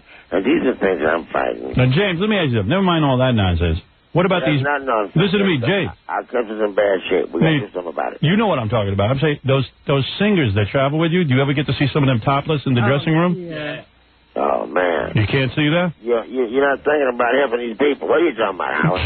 I don't know what I'm talking about. He's a little crazy this morning. I'm a little crazy. I'm a little out of it. Howard is always that way, but he's a good person. Yeah, I'm a good person underneath it all. You know what I mean? Yeah, you're a good person all the time, Howard. Thank you, James. Everybody loves you. James Brown is the godfather of Soul. See him Saturday night at Delray Beach Stadium in Delray Beach, Florida. It's a charity concert. Go see him and witness the greatness of James. I've got a brand new bag. It's a man's world. Try me. Get on the good foot. Living in America. All the big hits. Am I correct? You got it. Of course. Thanks, James. Love you. God bless you. God bless you. The godfather of soul, Robin. There he is. James Brown, the legendary. Thank you. Ow. Hit it. Oh. I think we interrupted James's sleep. I think so. I love that guy. I'm listening to that voice and saying, he's going to sing? Well, he'll get it together. He can do it. I think I might have heard a girl there. She'll get him in shape. I was trying to find out when James was starting the date, but I think it was too painful for him. Well, he did tell us he sings something. Oh, yeah. That's what But we don't know when it started. In my case, it would start the next day. Well, I sit at the funeral. At the funeral, I bring my date. You did in your book. Hey, you sit over there, brother. I gotta go grieve for a while. James Brown, the legendary James Brown, ladies and gentlemen. He is a great performer. He is a legend. He truly is. Much like myself. It's great when two legends get to talk to each other. All right, I got to take a break, and we'll come back. We'll do the news. Yeah. And we're going to get back to this trivia thing? We could do it right here. Jesus. You know, when we come back, or we could save it for tomorrow. It didn't go too well when we tried it before. They ended up with asking Antarctica questions. All right, we'll be back right after these words. Endora. That's from Bewitched. This is Robert Vaughn. I listen to Howard Stern all the time, and I'd like you to also listen to Howard Stern all the time because he's good. Thanks, Bob. He's good. Is he still alive? Yes, he is. Good. Good for him. Congratulations on that. Hey, by the way, I can't do the trivia contest now because we're running out of time. I promise you we'll do it tomorrow for those tickets for the big fight with Evander Holyfield and Lennox Lewis and all those other people, Bobby Ches or whatever his name is. All heavyweights, I understand. Understood. That is correct. That is correct, sir. And now, why don't we play Robin's intro so she can start the news? And now here's Robin Crazy with the news. No, that is not James Brown, Robin. That always disarms me. Right. My sweet Robin.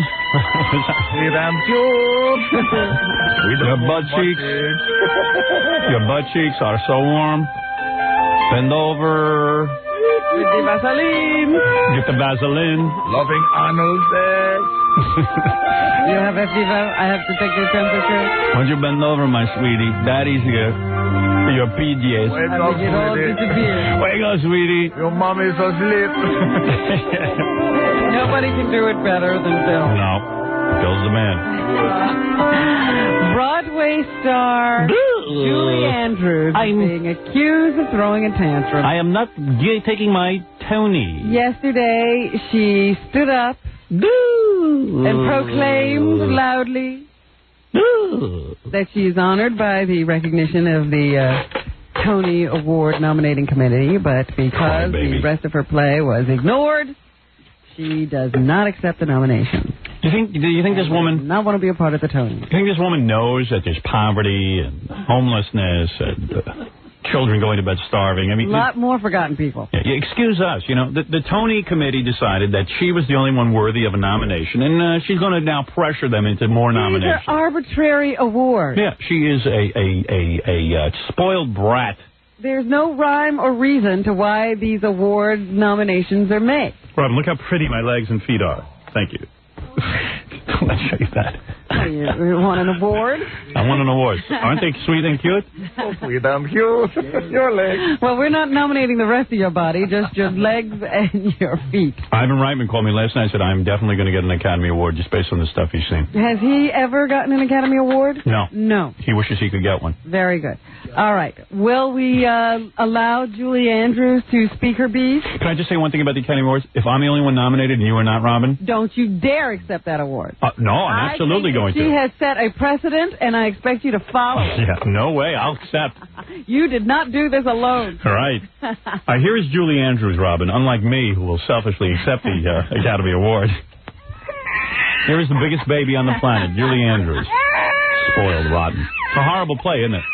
I walked out at intermission. I couldn't take it. And Robin will sit there for anything. I'll watch almost anything, but this was just... Why was it so horrible? Tell me.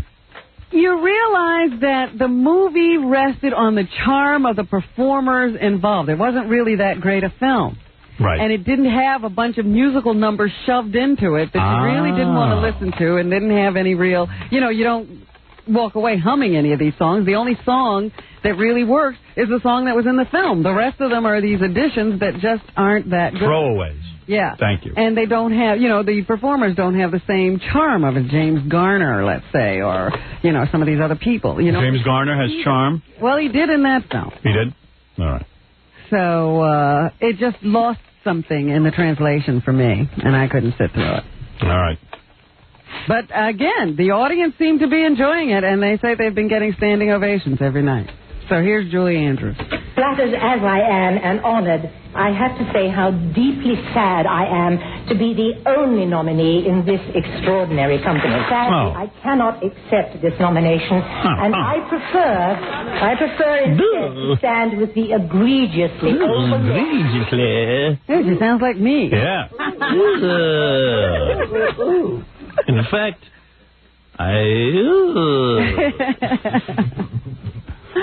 What some else more. does she say?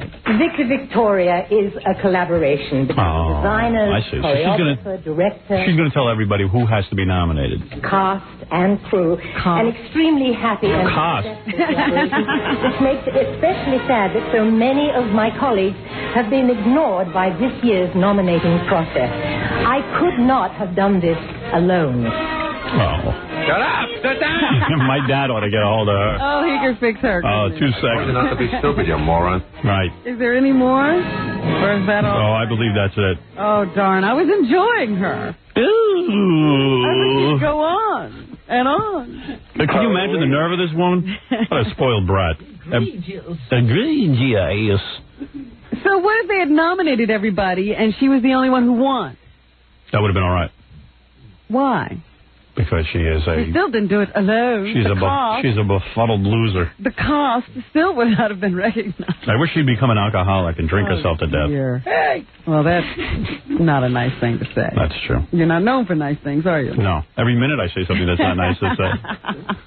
A 6-year-old San Francisco area boy charged with attempted murder of a 6-week-old child may soon get to leave juvenile hall. What is the stumbling block? Finding a suitable foster home.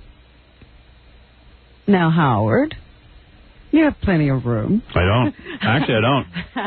I want a new house. One more room. Can you imagine? Oh, yes, we have a foster child we'd like to place with you. Oh, yes, tell me a little bit about the child. Well, he just kicked a 6-week-old within an inch of his life. So would you like to take this child? I'd rather take a baby tiger into my house. How do you think of that? I think the kids would stand a better chance of survival. Oh, for God's sake. The boy's lawyers are requesting that he be released to his mother, but that request has been denied. Yeah. I say give him to a pack of wolves and let them raise him. The attorneys say the boy is suffering emotionally in custody. I see. They feel that he'd be better off at home. They had a bunch of protesters down, I guess, at the courthouse yesterday saying that this child is being portrayed in the media and being treated by the court system differently because of his ethnicity. Ah, that's probably it. The boy is said to be the youngest child in the nation ever charged with attempted murder. He's accused of breaking into an apartment and beating a month-old baby nearly to death. What ethnicity is he, since we didn't know? The doctors say the infant is in fair condition but will likely have permanent brain damage. This was a normal baby until this little kid got a hold of him. I heard one of the protesters saying that everybody knows that a child of that age doesn't know what death means, so he wasn't trying to kill the baby. Wrong. Trust me. That kid should be executed. There's no hope for him. Watch, he'll go to court, he'll bite the judge on the thigh, ripping his flesh. I've met kids like him. I've counseled kids like him. As you know, I'm a trained counselor. And there's no hope. His personality is already formed. One's personality is formed by the age of 2. 2? 2. That's my counselor voice. That is correct. You think you're the only one who could be fancy and put on airs? They should put him on an electric merry-go-round horse because he's so young, so at least he'll think he's on a ride, that he gets his juice through his little body. That's right. Oh, look, a ride. That is your best. Here, come here, Junior. You're going to get a ride for almost killing me. There you go. They should put that kid in a room with me, and I'll kick him to death. And then you can say you didn't know it. I didn't know it either. I thought he was... I'll give him an exploding candy apple. What'd you say? I don't know what he said. An angry what? A hand grenade. A hand grenade in the apple, right. There you go. Thank you, Jack. I know this doesn't affect you, Howard, but... Nothing affects me. I'm soulless and heartless. Almost 1 in 3 American adults is worrying about making ends meet. Just a year ago... That's why Jackie makes CDs in his basement.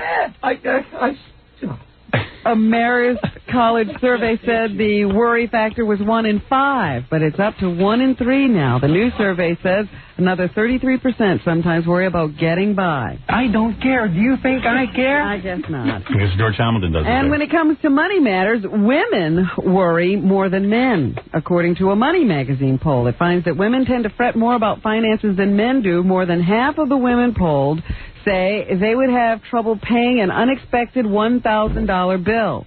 That compares to 1/3 of the men who say they'd have that difficulty. Interesting, Robin. Women are also more downbeat about the economy. It's true. Vaginas throw off your reasoning about financial matters. Stop it. That's a proven fact, and Robin has just pointed it out. Oh, dear. No. Sociologists say that the difference is due to the lower earning power of women. Very simple, Howard. It's not vaginas. Huh? You don't know that for sure. Sure. Gotta be careful. Respondents were asked about sex, too. 60% of the women say they think more about money than sex. It's true. Compared to 34% of the men. Well, there you go. I think about sex more than money. Really? Oh, yes. I'm constantly. You have money. What if you didn't have Even when I didn't have the money, I was always thinking about sex. All right, if you say so. Yep, I'm telling the truth. We're going to take a break. We'll be back right after these words. You're listening to The Howard Stern Show.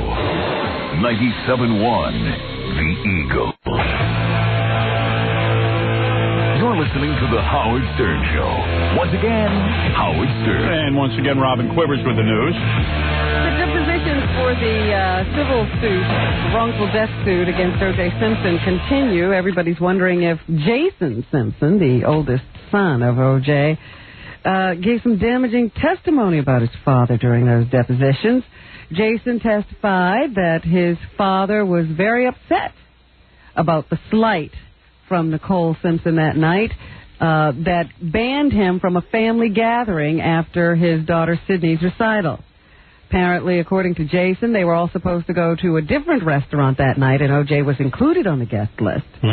And 2 days before the event, Nicole changed the reservation to Mezzaluna, excluding O.J., and he was quite upset. Look what O.J. is upset about. O.J. Nicole Brown's father also was deposed the other day, and he says that O.J. Simpson was abusing his daughter before their marriage. Wow.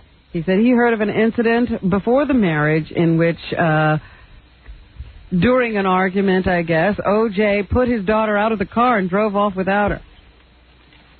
We heard about that. Well, this is a recurrent pattern. Obviously, he must have done this a lot, but he did it before the marriage, too. And Mr. Brown then said to his daughter, I don't know why you would want to continue seeing a man who would treat you that way. However, just before the marriage, O.J., had come back. He picked her up. He apologized. Swore it would never happen again. And because the marriage was imminent, Mr. Brown says he had to accept him.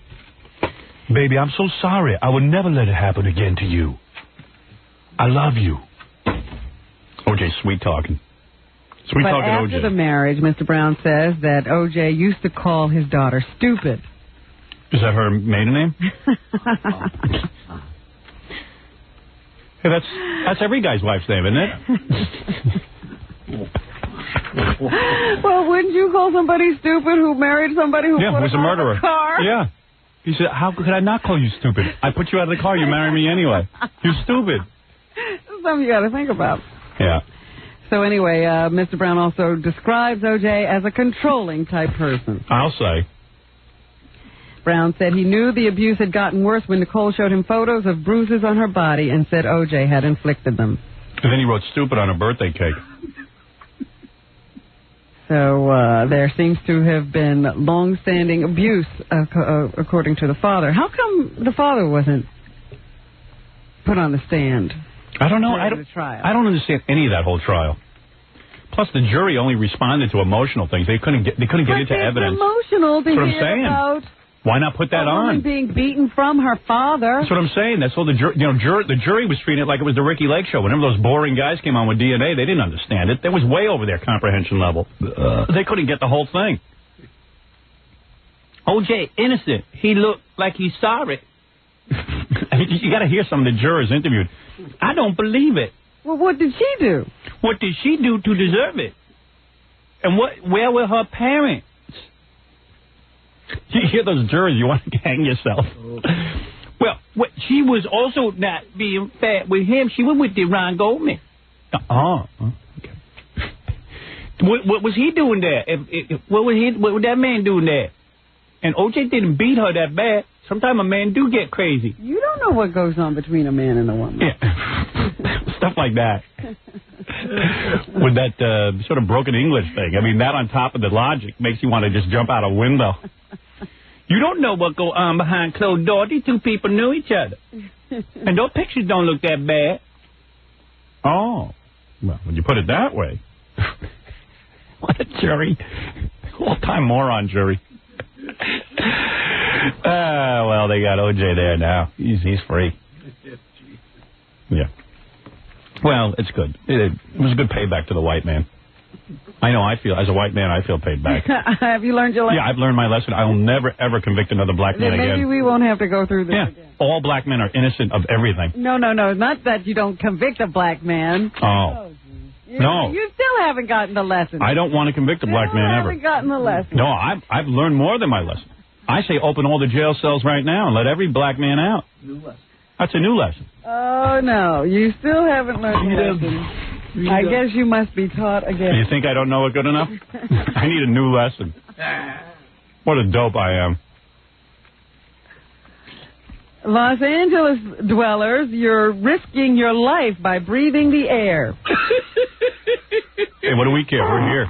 A discouraging new report on air pollution says that living in Los Angeles is likely to shorten your life. All those health freaks. Yeah, you're running is making you breathe more of that crap. Hey, we were the ones who discovered yogurt, man. We're going to live forever. Yeah, right. Keep breathing. They say that the very smoggy days with poor air quality will cause a rise in asthma and flare-ups of emphysema. 25 years of drinking orange juice and doing aerobics, and they'll kill over from the air. You get chronic obstructive pulmonary disease and all sorts of lung and heart disorders that can become worse, and especially in children and the elderly. They say this does not, living in L.A. and breathing that air does not shorten your life by a couple of weeks. We're talking a couple of years. Hey, George Burns lived there his whole life. He might have lived. He could have lived to be 102. There you go. Instead, he lost 2 years. As a matter of fact, that's a very interesting story. I'll tell you. I just had no idea. You could care less. I care less. Well, if it ain't happening to me, I'm all right. I'm not breathing that air. I'll tell you something. It's worth it to see all those fine broads running around. I practically no clothing out on the beach. Hey, now. Disintegrate. You're damn right. To see them fall apart. You're damn right. Big deal. Actor Martin Lawrence is still in the hospital a day after what is described as a screaming tirade on a busy Los Angeles street. It was the air. New defense. A new defense. I find it odd that, he wigged out at a car wash place. You ever been to a car wash? Oh, stop it. It wasn't like he was in the midst of doing something strenuous or stressful at that moment. Plus, if he was dehydrated, why didn't they just run him through the car wash? Move that water around. Why didn't you just take a drink? Yeah, just run him through on top of the car. A spokesperson for Cedars-Sinai Medical Center says drugs were most definitely not involved in the incident on Ventura Boulevard. Witnesses say Lawrence was having his car washed. Maybe you heard the price. He began to meander up and down the street shouting profanities and eventually struggled with police before being strapped to an ambulance gurney. The 30-year-old star of Thin Line Between Love and Hate and the Fox comedy show Martin is expected to be released from the hospital on Friday and may face misdemeanor charges of having a loaded gun on his person. I say he was drumming up business for the movie. Wait till you see when my movie's coming out. Wait till you see the crap I do in February. That's going to look like a picnic. I'm going to be running around naked in the streets. Lawrence's spokespeople say he is overloaded and just went off. I'm streaking the opera. But he's doing much better now. They say that Martin has been working nonstop since his career took off. Is that right? Not taking a break. No kidding. Yeah. So, I can relate. Attributing that all to overwork and not taking a drink of water. But what happened to the seizure medication? I do not know. Yesterday, it was all about seizure medication. Today, it's about exhaustion and dehydration. It's all very confusing, Robin. I hope there'll be more details tomorrow. I'm sure we'll one day get Martin on the phone, and we'll figure this whole thing out. Yeah, we'll get him on the phone. Once again, I see in the newspaper that LaToya Jackson is saying that she has gotten a restraining order against Jack Gordon. Her husband? And that they are headed for divorce court. Wow. When she what's she selling? When she talked to the press, she said that Jack beat her, and that's all she's going to say about it. She has gotten a restraining order. Wow. And that's that. She must have a movie coming out. I'm going to ride a buffalo through St. Pat's Cathedral when my movie comes out, having me arrested. We have heard these things from LaToya before. Yes, on our show. And we haven't seen LaToya in weeks. We've seen Jack. But Jack, we see. Her, so I would like to hear from LaToya. Gary, call her up. I wish that we could get her on the phone, but it's most often at times like this we can't reach her. That is correct. So I don't right. know what to say. They say in hot copy today, the marriage is off. Now, the last we heard, they had made up with each other and they were trying to have a baby. But Jack couldn't give her a baby. So very sad. Very sad. Gordon says that he thinks that LaToya will rejoin her family after years of estrangement. I'll give her a baby. Oh, yeah, they want her back. I don't know. I would give her a baby if she wants one. Sounds weird to me. I wish we could talk to LaToya, but I don't know that that'll happen either. Strange going-ons in that household. Mm-hmm. So that's what's happening, folks. Thanks, Robin. I'll do a quick break here and then come back and do the plugs. What is it? I was going to say, I just left a message for Jack. But, I've spoken to Jack probably in the last week. I've probably spoken to him 3 or 4 times. Hey, Jack's no problem. It's LaToya we want to get a hold of. Yeah. But you know what? Maybe you can get a hold of Jack for tomorrow. But he always says that, he goes, sometimes he'll cover the phone and he'll say, LaToya, what do you want to do about this? All right, well, why don't you do this? Okay. But you don't know that he's really talking to her. Yeah, right. But try and get him on the show for tomorrow, okay? Anybody, Jack or anyone. Okay, we'll be back right after these words. You're listening to the Howard Stern Show.